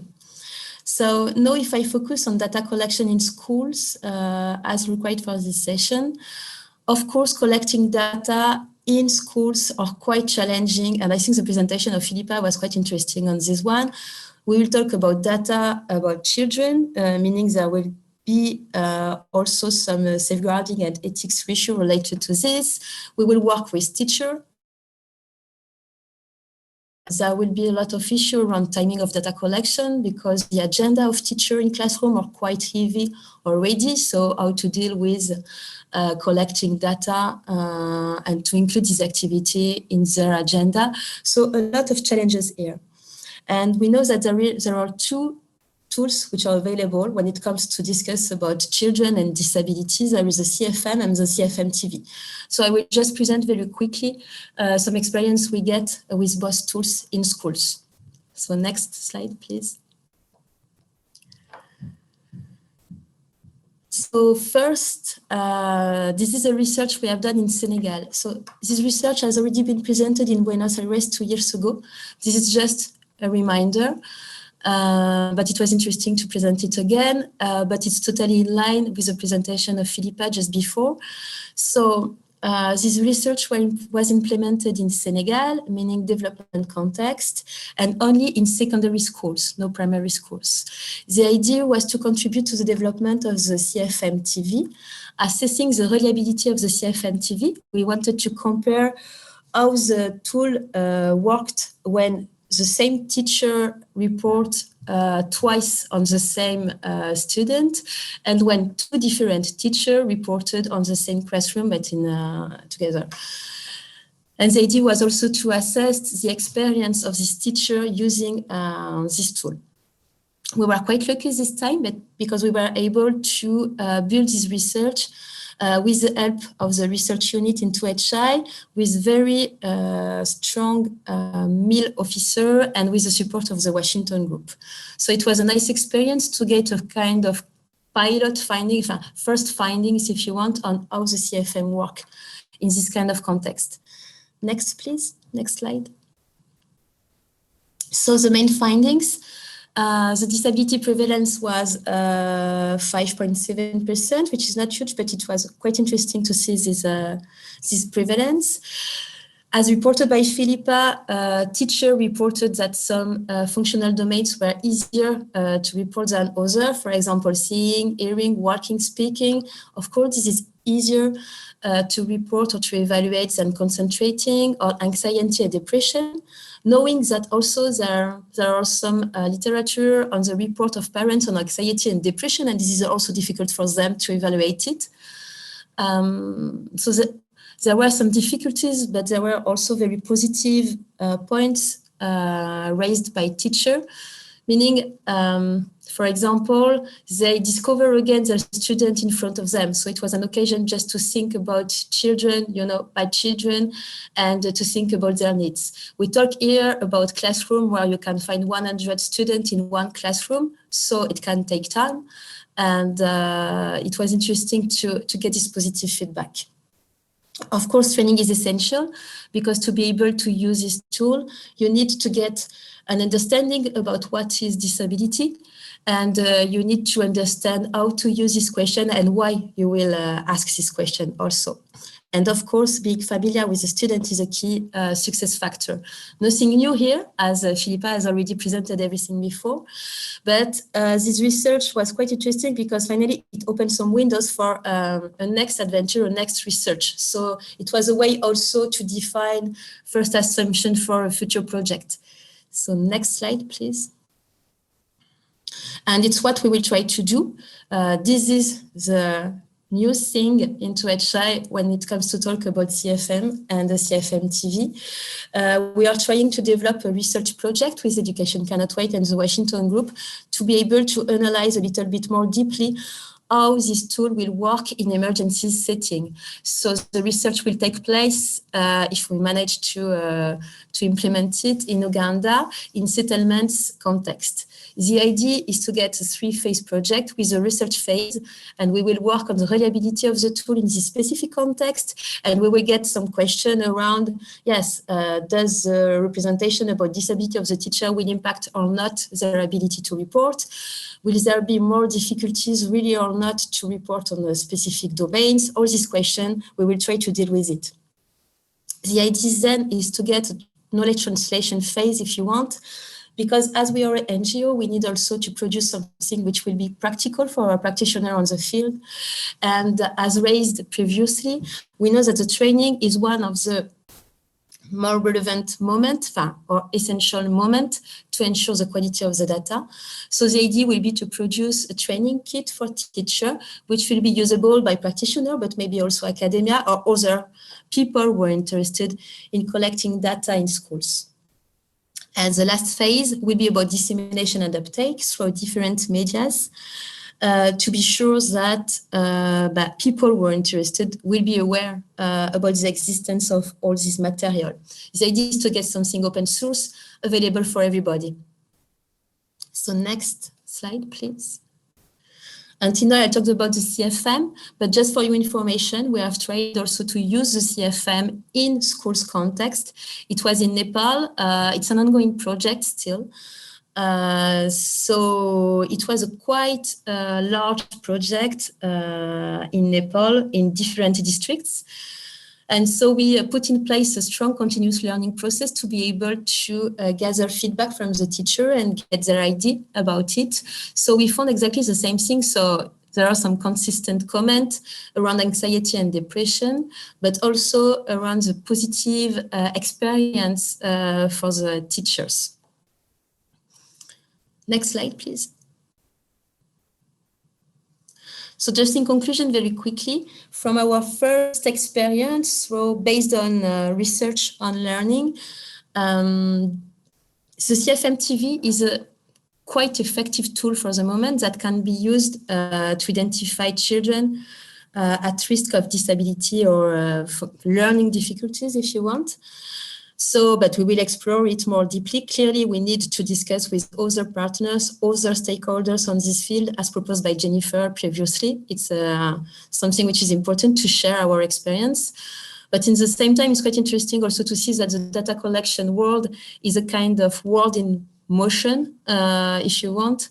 It's very dynamic, so there is always a need to develop or to test some set of questions to identify persons with disability, and we are very happy to be able to contribute at our level. We are totally conscious that we are not speaking in the normal context of data production, but it's also important on our side to get very reliable tools and produce comparable data. And my last comment is just about it, because there is a diversity of tools targeting different people to be used in different settings and to produce information on different contexts and sectors. But we have to see that not as complexity, but as an opportunity to collect high quality data on people with disabilities. That's it for me. Thank you, Odile. I'm truly impressed with the work that has gone into these projects, and I mean, with the collaboration with UNICEF and other partner agencies, and to have these projects implemented in these countries, and for you to share these experiences, it's quite an eye opener for countries like us. So we do have some comments in questions for you in the chat. The first one is from Rajan from Nepal. He would like to know more about the survey methodology of the study you just mentioned that is taking place in Nepal. Yeah. Sorry, I was on mute. Alors, we can't talk about the study as such because it's more about a kind of learning process we have put in place into our operational project. So what we have done, we have asked, well, we have taught to different teachers how to use the CFM, and they have tried to use it in their classroom. And what we have done after, we have organized into our monitoring and evaluation process some feedback session with them. So it's not a study as such. It's just to collect information with them in a very dynamic way, if you want, to know what where the difficulties they meet, or maybe also the levier they have identified to be able to use it. So it was more on the discussion mode. That's why I don't say this is a study, and that's why I don't talk about research here, but just about experience sharing and learning. But it's quite interesting because even if this is not a research with all the rigorous, setup as we can think about when it comes to talk about research, finally the feedback were quite consistent. So it was quite interesting. Voilà, for Nepal. Thank you. We have a question from Ruth. Your prevalence of disability in school was 5.7% in Senegal. She would like to know more about how many schools took part, and was this both primary and secondary? Was this all schools in the study area? So again, it was an opportunity because it was quite difficult to find the funding, to be honest, to fund this kind of research. So we enjoy an opportunity we get with another operational project with a French cooperation. And we had, a kind of line to be able to test the CFM TV. So just to say that the geographical coverture of this study, of this research was quite little, if you want. We talk about six schools, if I remember well, and a different classroom into these different schools. So no willing to be representative of anything. It was just a result when it comes to calculate the prevalence. I'm not sure we will find the same prevalence in different schools in Senegal because it was schools who benefit from HI support also, meaning in theory, some teachers we were quite aware about disability. So so I think it was a really no representation, no generalization of these numbers. That's why I don't compare these numbers, for example, with national statistics, for example, just to give you an idea about the amount, but nothing else. There is a report on this research. I think it's available on the Washington Group website, but I can check if you want to know more about the methodology we have implemented. Thank you. We do have a question from Sonia from INEC. Did you mention from one of the results about anxiety and depression? How can this be associated with the test of disability? Not sure to get the question. What do you mean by test of disability? Meaning to confront the result with a medical screening or this kind of stuff? Yeah, maybe Sorry. Sonia, if you could unmute and ask the question, that could be. She said yes. So no, this is not planned. It was not planned. The idea is not to confront the result with the CFM TV with some medical screening, neither when it comes to talk about vision, hearing, or this kind of stuff. The idea is, as mentioned by Jennifer, there is no golden standard as such, and the medical approach won't answer to the same goal as the CFM TV. This is not exactly the same thing. That's why for this project, we don't want to compare, if you want, or to confront, or to do any correlation between the CFM TV report by teacher and the medical assessment. Of course, it will be interesting to do it because we know that anxiety and depression is a very specific domain, and I think Margie will be the best one to talk about it, as there is even a working group working on this. Maybe some stuff needs to be done more on this section. The idea is maybe, and we will see in the next project with Dida School project in Uganda, we know that we will be in a very specific context with some displaced people, meaning big chance to get some people, some children with maybe some issue around this functional area. So we will see if we can find any alternative or if we can develop some specific component on this topic. We have a big frame and we will see after on the field what will be possible if we can add some specific component, if we have time and resources to add some specific component. For example, we want also to work on the self-report from the oldest children and to compare it with the teacher reports. If we are able to do it, we will include it. In fact, I will be able to share so much more, but next year. Thank you. And I believe most of us would be looking forward to these materials, documents that you would be able to share. Do we have any more further questions from anyone? This is your chance to ask any more questions. If I may ask one question, I was wondering about how the results was received from the governments in, let's say, in Senegal. Was it discussed with the government authorities like Ministry of Education? And how did they suggest or recommend it moving forward with such studies?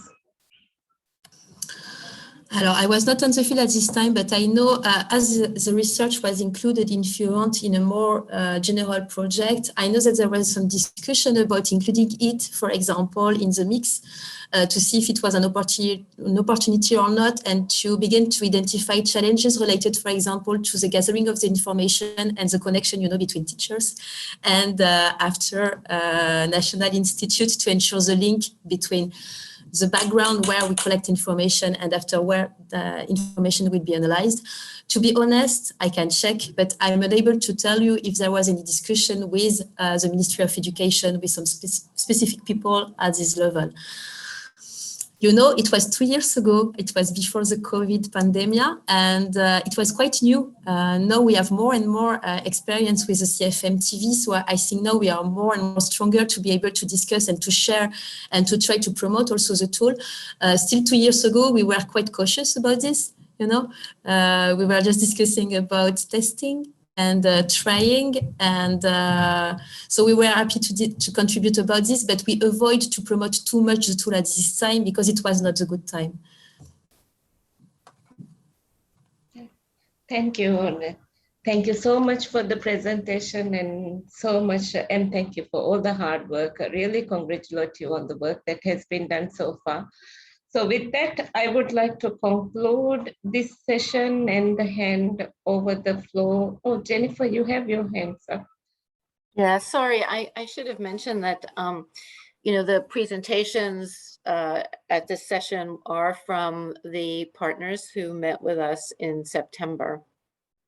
And it's, I think, we're assuming that, continuing to have the, for the Secretariat to act as a convening agency for those who are actively testing the CFM TV is okay with everyone.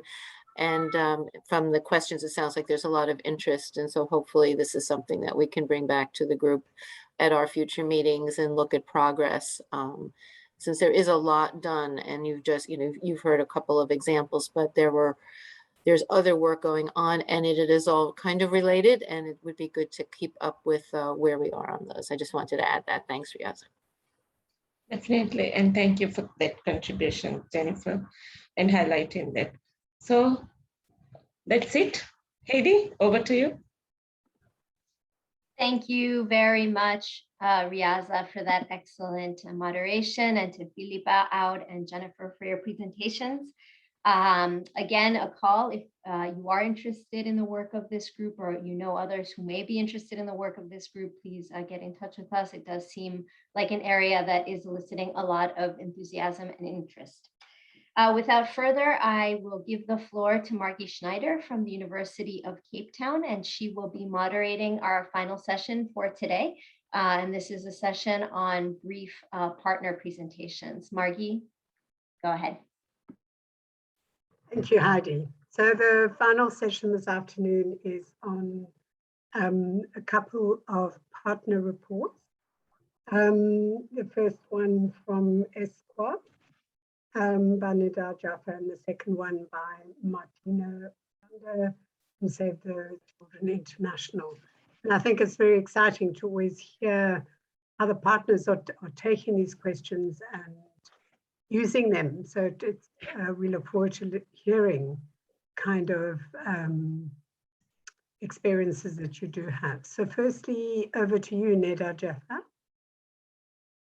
Good morning, good afternoon to everyone. Thank you for this opportunity to present the Economic and Social Commission for Western Asia. I just give a second to upload my presentation.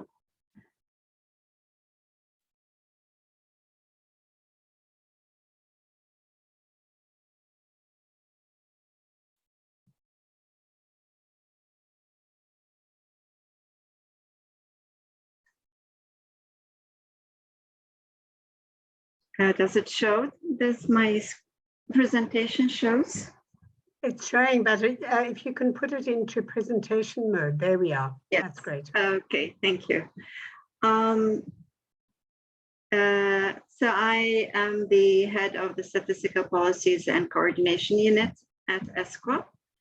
And ESCWA deals with the 20 Arab countries. The content will be about our program, how are the countries progressing in collecting disability data in the region, and our new activity on the standalone surveys. So disability statistics basically started the program established in 2016 with the aim to improve the data collection and analysis of disability statistics through capacity building. So we basically, first what we do is we assess the data availability, assess the data quality, and started establishing data sets, harmonized data sets comparable at the regional global level. And through that process, we found out that we need to develop some frameworks, some guidelines and recommendations for the countries, because yes, they were using the Washington group, but each one was using it in a different way, which caused a lot of issues and problems in harmonizing these data. And through a lot of workshops, we also do a lot of capacity building and strengthening in order to produce these statistics. So it's just the program evolved as we were collecting this data. It went from collecting to capacity building to building guidelines, developing guidelines with our main partner, the Washington Group. And now we have a disability statistics database, which has 48 indicators, interactive database for the Arab region. It includes 10 countries for the time being, but it is increasing as countries has increased. This database has mainly 3 dimensions: the population and characteristics, the education, and the work. We also established or developed a dashboard, easy for any user, with country profiles and a regional profile. And it's accessible on the SDG, Arab SDG Gateway under Leave No One Behind. And since 2017, we've been holding capacity building workshops, expert group meetings, interagency expert group meetings. The first was, I think, in the world, with all the NGOs, countries, policymakers, and statisticians on one table. It was a big challenge then. We also present in the side events of the Statistical Commission, at the World Data Forum, and special sessions in our Statistical Committee.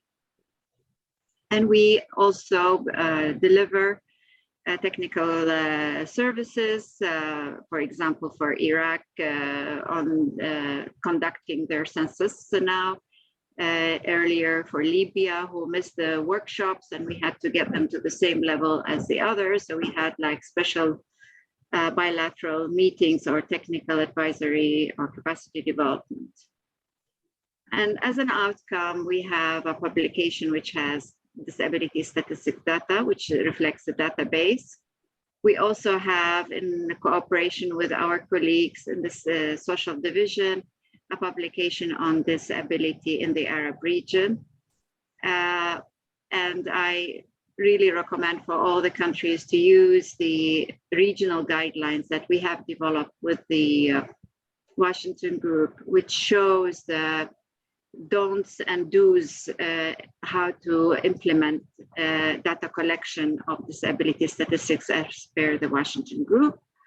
We also developed the 115 framework. Basically, it's a three-dimensional framework where we link the SDG disability-related indicators and additional indicators for on population and characteristics and so forth with the CRPD and the human rights articles. So it's very good document to report when the countries want to report on the CRPD or human rights.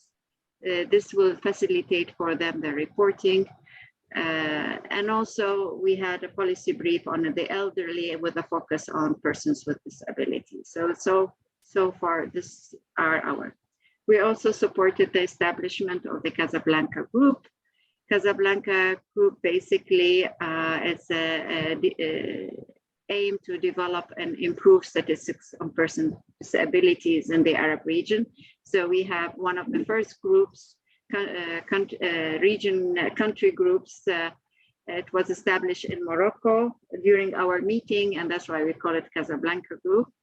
And basically to keep pace with the international development of disability statistics and implement the methods of data collection to strengthen the statistical capacities of disability statistics and to assist and advise Arab countries they share best practices to urge and assist offices and statistical bodies in the Arab country to use methods to measure disability according to the recommendations of the Washington Group, and to work on the preparation and development of tools for data collection on persons with disabilities in the Arab countries. We have a very active group, and this active group of and interested in the Arab region in disability statistics, now we have 17 countries applying the Washington Group, have applied the Washington Group set of questions.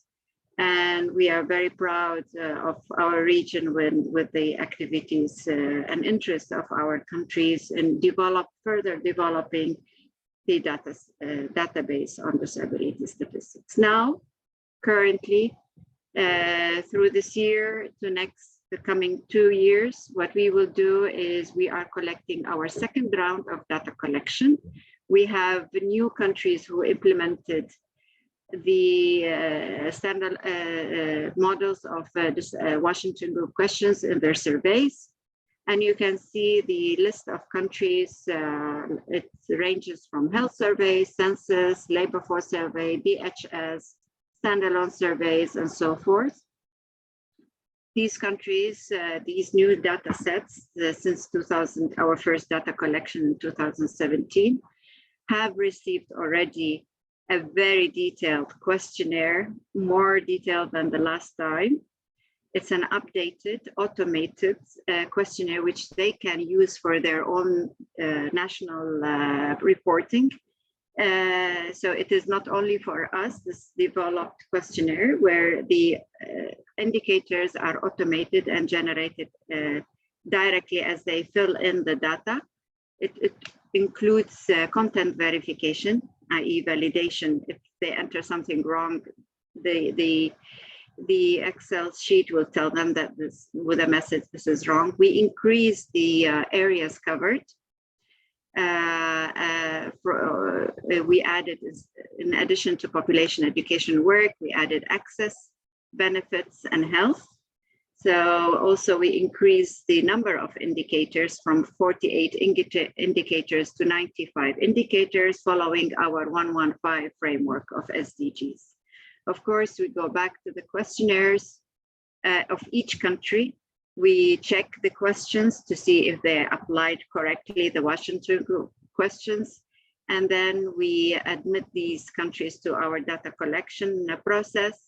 During this process, data collection, there will be some workshops, capacity building, and this process not only improves the collection of data for disability, actually, it improves all the statistics. Like, for example, we couldn't have access and benefits and health in the first round because there were so many mistakes in the way they have not used the standard questions that should be used for access or benefits or health. So this time we can see the impact of the work that happened. And parallel to this initiative of data collection, we found out that there is, especially after COVID, there is a really need for standalone surveys to get more information on persons with a disability. Standalone survey 30 agenda for leaving no one behind. It gives more information, detailed information, identify the needs of persons with the diverse types and severity of disabilities. It will also provide us with information on the barriers and daily challenges faced by them. Also points out to their needs and produces precise data collection for evaluating programs and policies and so forth.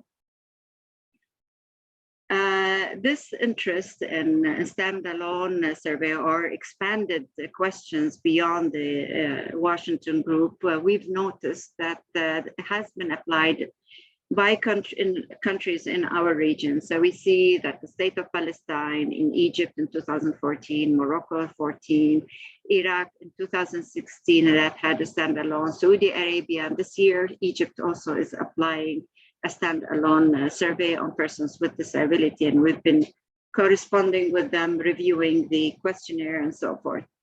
So we collected all these questionnaires, and we collected all the questionnaires that have been applied at the global level, and mapped them to see where are the data needs, data gaps. We finished this exercise actually with mapping all the questionnaires that are available and what are all the areas that have been covered. And now we are going through policy papers and these issues to find out other areas that may be of interest to persons with disabilities and tackle the data gaps that we want to cover in these standalone surveys. And we have found out many dimensions that needs to be included. There are many types of questionnaires that can be included. The dimensions of disability can be expanded to extended set.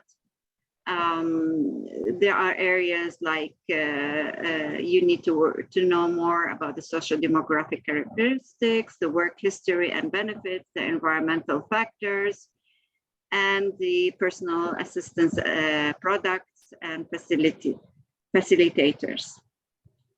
Also about the health conditions, the healthcare utilization, the inpatient care, the outpatient care, the responsiveness of the healthcare, the well-being, and the questions about the empowerment of persons with disability. These are all important questions beyond the Washington Group. And what we are looking into also the reasons for not going to school. I think I heard the two presenters before me raising these issues, the NGOs and the education one. So the reasons for not going to school is very important, and we're trying to get all types of reasons that have been captured by the countries and through the literature review. Reasons for not seeking a job, and there are many reasons we need to capture in order to be able to put an effective and comprehensive questionnaire. reasons for not using healthcare services. It could be affordability, it could be lack of appropriate services, inaccessibility, negative attitudes, and so forth. So quickly, I'm just going through them, and basically I'm stressing on that there are big data gaps. These data gaps are hindering and making the process of helping persons with disability to have an equal right into the dignified life. And this data, if we do not collect it to this type of information, the persons with disability will stay invisible to us.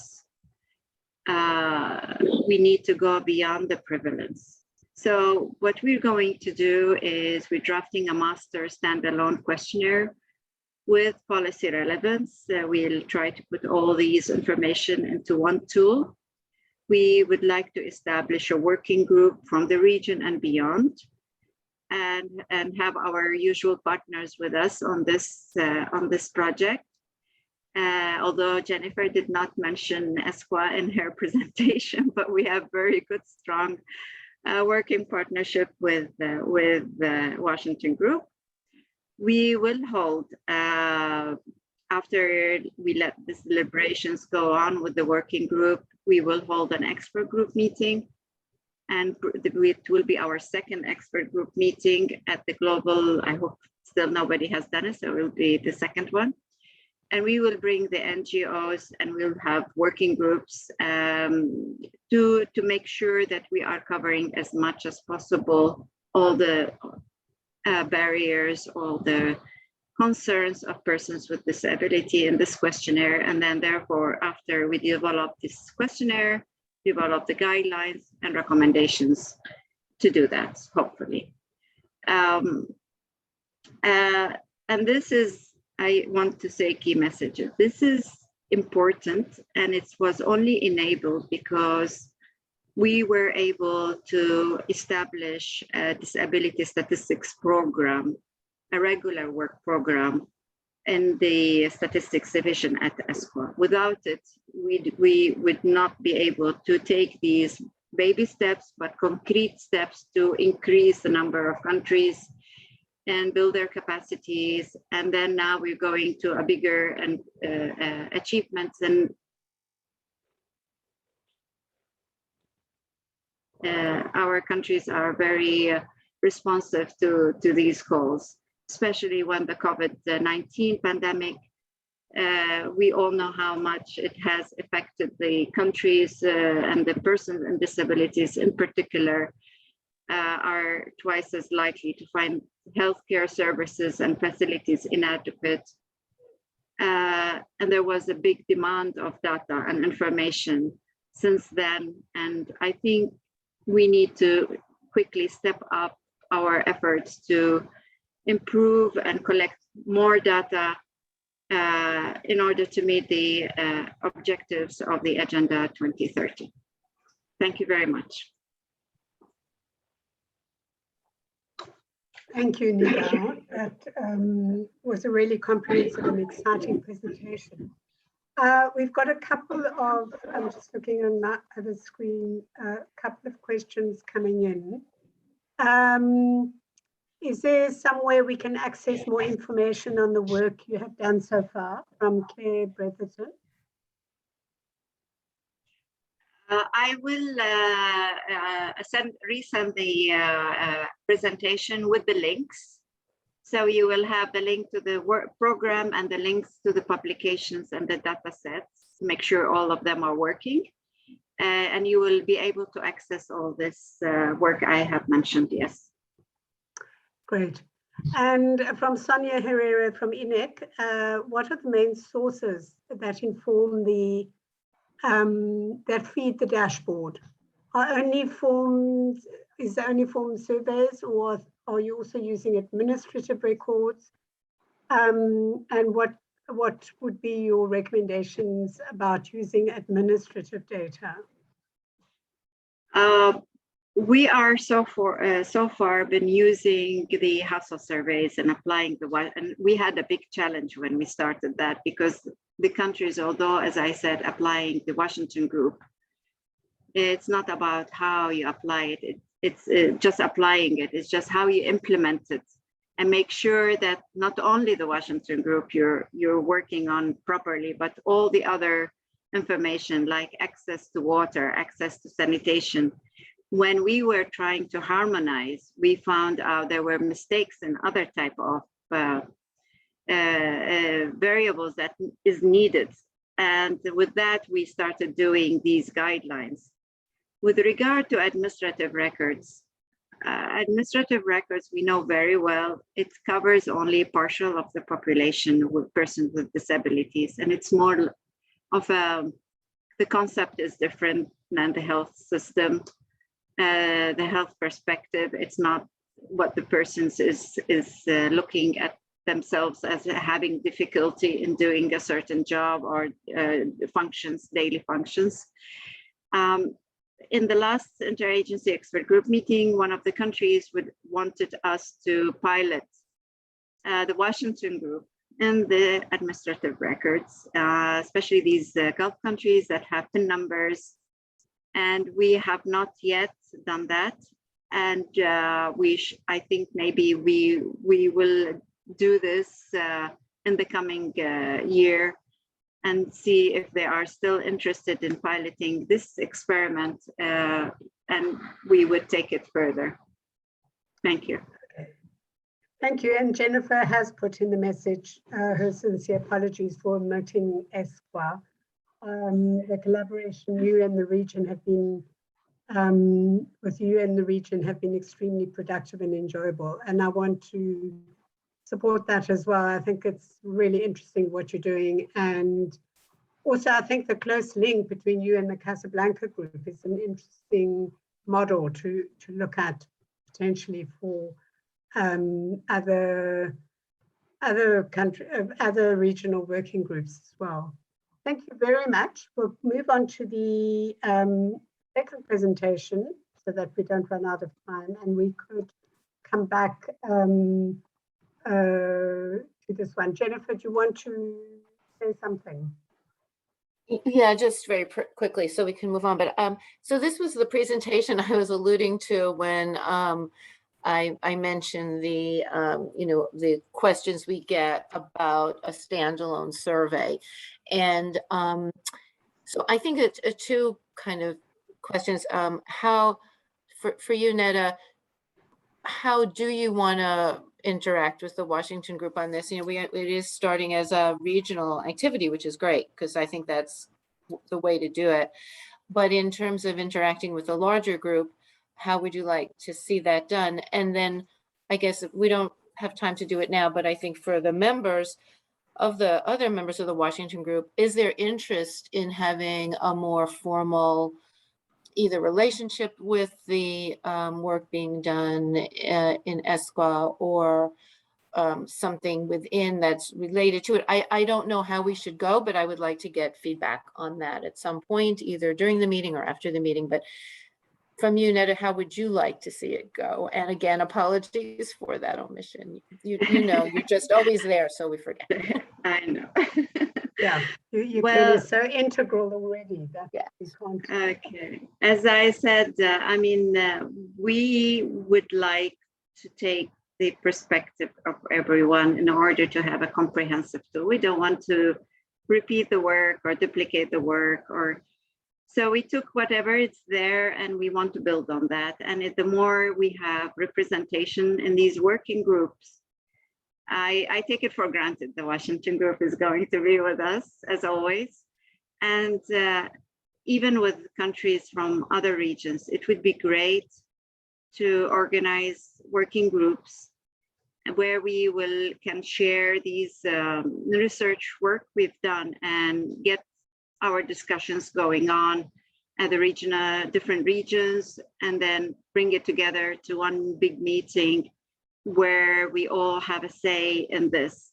Of course, there will be some context for each country to some optional questions or whatever, but I think it would be with this COVID, with all its misfortune we had the fortune of getting closer through these meetings and facilitates quicker reaction, quicker interaction, feedback, and I think we're getting more results with this. So yes, I really welcome everybody to join these working groups.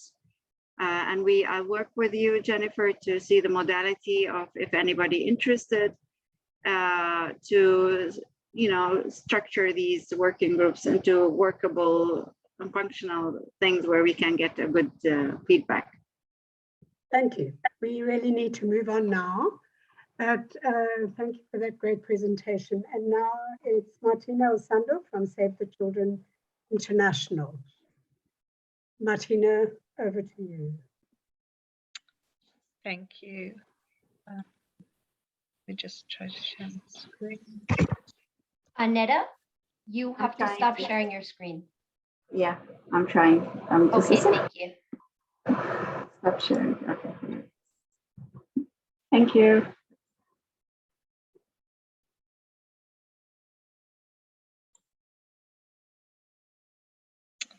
Right. Hi, everyone. My name is Martina Osander. I lead disability inclusion at Save the Children International. And I will be sharing today one of the studies we did last year on the impact of COVID-19 on children and families. And it was a larger research series, actually, where we looked at, it was a large scale mixed method cross-thematic research study aiming to understand how the pandemic and the measures to mitigate the pandemic impacted on children and families in general. And we looked at child health and nutrition, child education and learning, child protection and well-being, child rights, especially children's rights to be heard, as well as family finances and poverty, and both impact and the needs that families had. We then we produced a number of reports. So this particular report is focused on children and families with disabilities. The target groups, we have 3 different collectors for the survey, and it was one targeting program participants. So a random representative sample reached through phone interviews and online survey of people that have been engaging with our programs around the world. And the second collector was populations of interest to Save the Children. So we had people living in particular urban slums or refugee camps or other communities. Here, for example, some countries purposefully sampled organizations of persons with disabilities, either as partners or through national umbrellas. And we, again, used phone interviews and online surveys mostly. Some cases were face-to-face where that was possible. And then we had a collector for the general public, and that was a convenience sample, but we did have one coded effort to specifically invite, again, organizations of persons with disabilities through some of the global networks. The survey consisted of 3 parts. One was for parents and caregivers, where we had parents and caregivers responding about household level information, as well as self-reporting information about themselves or children in their care. And here we did use the Washington Group short set to collect respondent data of the one responding parent or caregiver. We then had a second part of the survey, which was about, and that prompted the caregiver to think about one particular child in the household between or up to the age of 17. We call that the indexed child. And they had to then answer questions about that specific child. And here again, we used the short set. We were not able to use the child, the CFM, because of there were so many questions already. And then the third part was where we asked the parent caregiver to consent to one of their children participated in a child respondent part of the survey. And here assenting children were able to access that survey and answer questions themselves. And here we did not collect any disability data of the child themselves. So the criteria we had was that adult respondents had to be parents or caregivers and having children living in the household. And the child respondent had to be aged 11 or up. And as I said, online and telephone. We had it available in 28 languages. We did use indicators of poverty, marginalization, and deprivation, and then a number of disaggregations, such as age, gender, disability, minority, migration status, and chronic health condition. And as I mentioned, we only used the short set for the parent and the indexed child. So we learned quite a lot during the process of this survey, and there was a lot of people involved in doing it. But when it came to analysis, we obviously noted how we could analyze everything in very different ways. So first we used the general cutoff point of a lot of difficulty or cannot do at all in one of the 6 domains. But then we had data that we could look at from different angles across all those thematic areas that I mentioned, where we looked at either parent caregivers with their own disability, parent caregivers of children with disabilities, children with the disabilities, meaning the indexed child, or children of parent caregivers with disabilities. And we could also look at households with minimum a person with disabilities. And we couldn't get the full view of the household because we didn't ask, other than the responding adults or the indexed child, we didn't ask about other people in the household, but we could come up with where we knew there was at least one. I'm not saying there couldn't have been other people in the family. So we did this across, we had respondents, 31,640 adults and 12,334 children across 46 countries, covering most parts of the world. We did, however, write the report from the targeted group 1, collector 1. So that would be a sample of 25,000 Save the Children program participants. So about 8,000 children and 17,500 adults across 37 countries. The data showed us that about 6% of adults responding had some functional difficulty, and about 4% of boys and girls. So they're divided equally between boys and girls, whereas for the adult population, there was a higher prevalence amongst females. Could be that there were more females responding. When we looked at it across functional domains, we had for the adult population, most difficulties reported across self-care and communication, whereas for children, reported, of course, by their parents, the highest prevalence were around the domains of seeing and mobility, walking. So it was quite interesting to see this large study having, statistically relevant results when we started disaggregating for different ways of looking at it. And we could really determine that there were a lot of inequalities coming out of the data. And these are just some of them, but on household economies, we saw that 83% of parent caregivers with disabilities lost more than half of their income, compared to 66% of those without disabilities since the beginning of COVID. And this data collection took place between June and August last year. So it was about, for most countries, a few months into the pandemic. We then saw that out of those reporting loss, so among parent caregivers with disabilities reporting loss of household, half had lost their jobs, and about half had also lost social safety nets that they had previously received. More parents and caregivers with disabilities than those without also reported being in food insecurity crisis, and having to reduce the quality or size and frequency of meals. And also reported trouble paying for food, utility bills, rent, fuel, and transport. When it came to health and nutrition, a higher proportion of households with either a parent caregiver or a child with disabilities, 87%, reported needing at least one of any essential items compared to those without disabilities of 70%.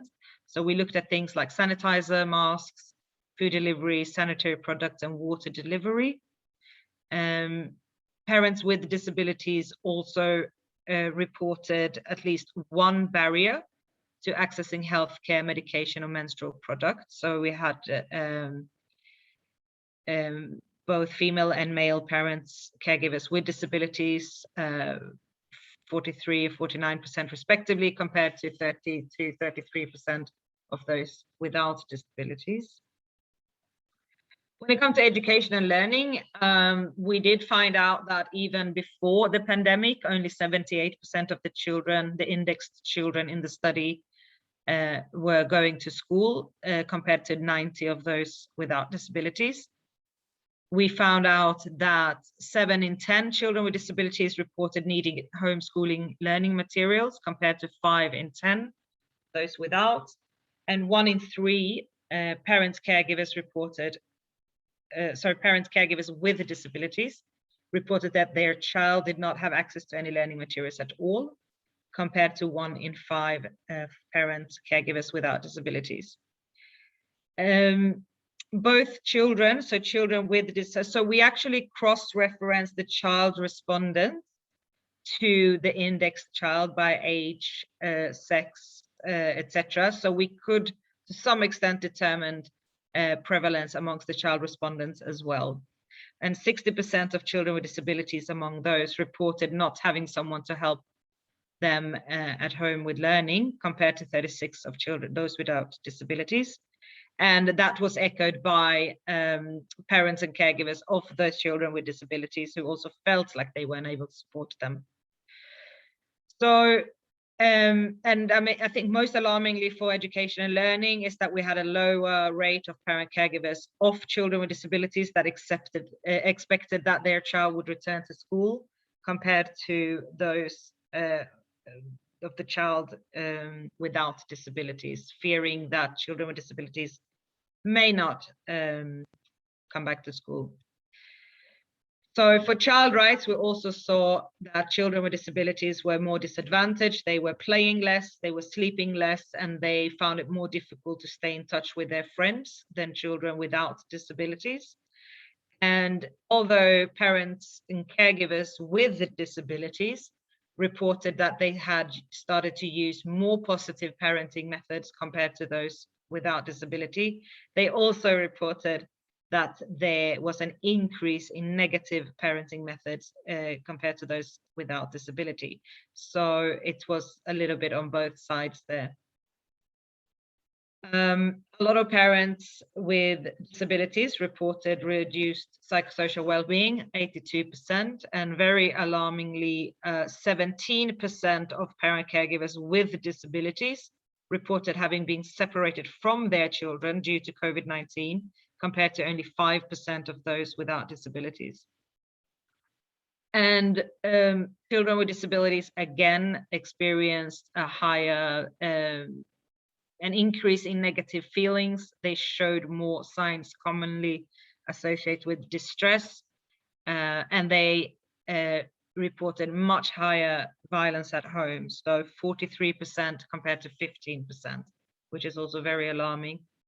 So we have a number of recommendations, obviously. I'm not going to go through them all because I think you'll get the presentations, but of course we did find it extremely useful to disaggregate data in these type of studies. So we now really attempt to do this when we, and, you know, if we gather gender and age, we also want to try to disaggregate by disability if we intend to use it. And I think this is where it's very interesting of organizations like ours and how we use this data on program level or research level, because we either use it in programs for prevalence, or we use it to detect inequities and then understand inequities, but that only makes sense if we're going to use the data. So I think it's still an interesting conversation to have how organizations that are not doing population statistical exercises utilize these tools. We also work a lot with, representative organizations of persons with disabilities, and we find that needs to be done. But most of these recommendations are in regards to the COVID response. So maybe I'll just take a little bit time to my last minute to say that as the experience of data collection and disability, this study really made us realize that it's not sufficient to just disaggregate by child with disability status, for which we are now trying to start to look at it, look at inequalities from a broader perspective. We have understood that children, of course, we knew this before, but now we can see it through the data. Children of parents with disabilities are also disadvantaged, as well are children with disabilities and their entire families. So it's a quite a more holistic approach to understanding discrimination and exclusion that we have now seen how the data can support this. And so yeah, it's quite exciting, but also some of the countries, obviously everyone did disaggregate the data, but a lot of the countries may not have used it so much in their reports because the sample size still was a little bit small on individual country level. So that's also a learning that we take on board for if we do this type of global studies again, which we may do, but they're quite an undertaking. So I'm going to stop there and see if there's any questions.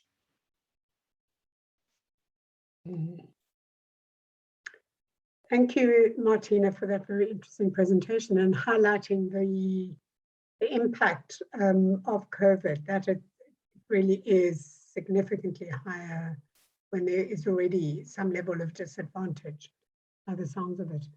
There are no questions in the chat. Are there any questions that people want to ask by raising your hand?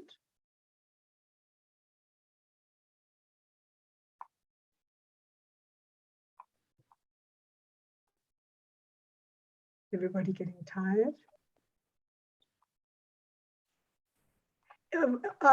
Is the report on this available somewhere? Sure, I've put it in the chat box so everyone can find it. And we actually have a number of reports. We have reports on all the thematic areas. So we have one on household economy, we have on health and nutrition, we have on child protection, learning. There's probably one I'm forgetting. And then we have this report. But in all of the reports, we do present disability data relating to those topics. So it was quite extensive, but the link I will share is for the whole series. And I think you highlight the importance of really integrating the disaggregation of disability data in these kind of studies. Jennifer. I wanted to thank the presenters in this session and the previous session for sharing with us all the work that they're doing in these various areas, and how the tools have worked in situations where they weren't the original thought anyway. And kind of would be great to continue to hear about these applications, because I think it does also inform on the work that we do on the bigger survey picture. Even though there are some unique challenges, it is very informative. I thought this, Martina, that so much work that you've done, whereas we had very few countries reporting on work that had been done disaggregating, by disability status in relation to COVID. So I think having the results of your analysis kind of maybe push us to do a little bit more on our end. But I just wanted to thank you all. It was very, very interesting presentations. Thanks, Jennifer. I think there has been a little bit of work, but not, I think, directly targeting organizations of people with disabilities and doing surveys within there. So it's a different perspective to what you're doing, which is really a population-based perspective. Thanks for sharing the links in the chat. And are there any other hands? I can't see any. Okay, well, I think we'll end the session and the end of day one, and let me hand over to Heidi to conclude the day. Thank you. Thank you very much, Margie, for that excellent moderation. And thank you, Neda and Martina, for your very informative presentations. I think we all learned a lot. We just wanted to maybe, I know that we're exactly in the moment at 11:15, so we're on time. Just open it briefly if there had been any other questions remaining on particularly session number 2 on the work group updates, in case there was some feedback anyone wanted to give. Julie, I don't know if you wanted to mention anything else about that. There was some chat in the chat box after or at the conclusion of those 3 presentations. I think we have covered the age adjustment very well. If there are others who would like to join that group, please reach out to us.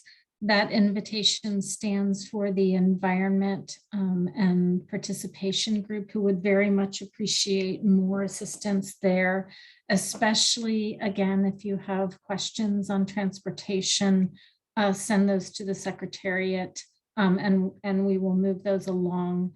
And to Margie and Elena, who have done an incredible amount of work getting the training to be done on the mental health and psychosocial questions. Thank you. And for that subject in particular is of great interest, and there's a great need for some of those questions. And I invite everyone to reach out to Margie or Elena with further questions on what questions are being tested. I think that's one of the most popular requests. Thank you. Excellent. So if there are no further questions or comments at this time, we thank you all for being here today. And we look forward to seeing you tomorrow at the same time, 8:30 Eastern Standard Time. Please be sure to check a time converter, because as we mentioned, we did have a time change here in the United States yesterday on Sunday. And another point is that tomorrow we'll be opening a session on administrative records, which is a topic that was raised today. I know that it's a topic that has a lot of interest, so we look forward to seeing you all then. Thank you very much. Have a good day. Thank you. You too. Yes, have a good day. Bye. See you tomorrow.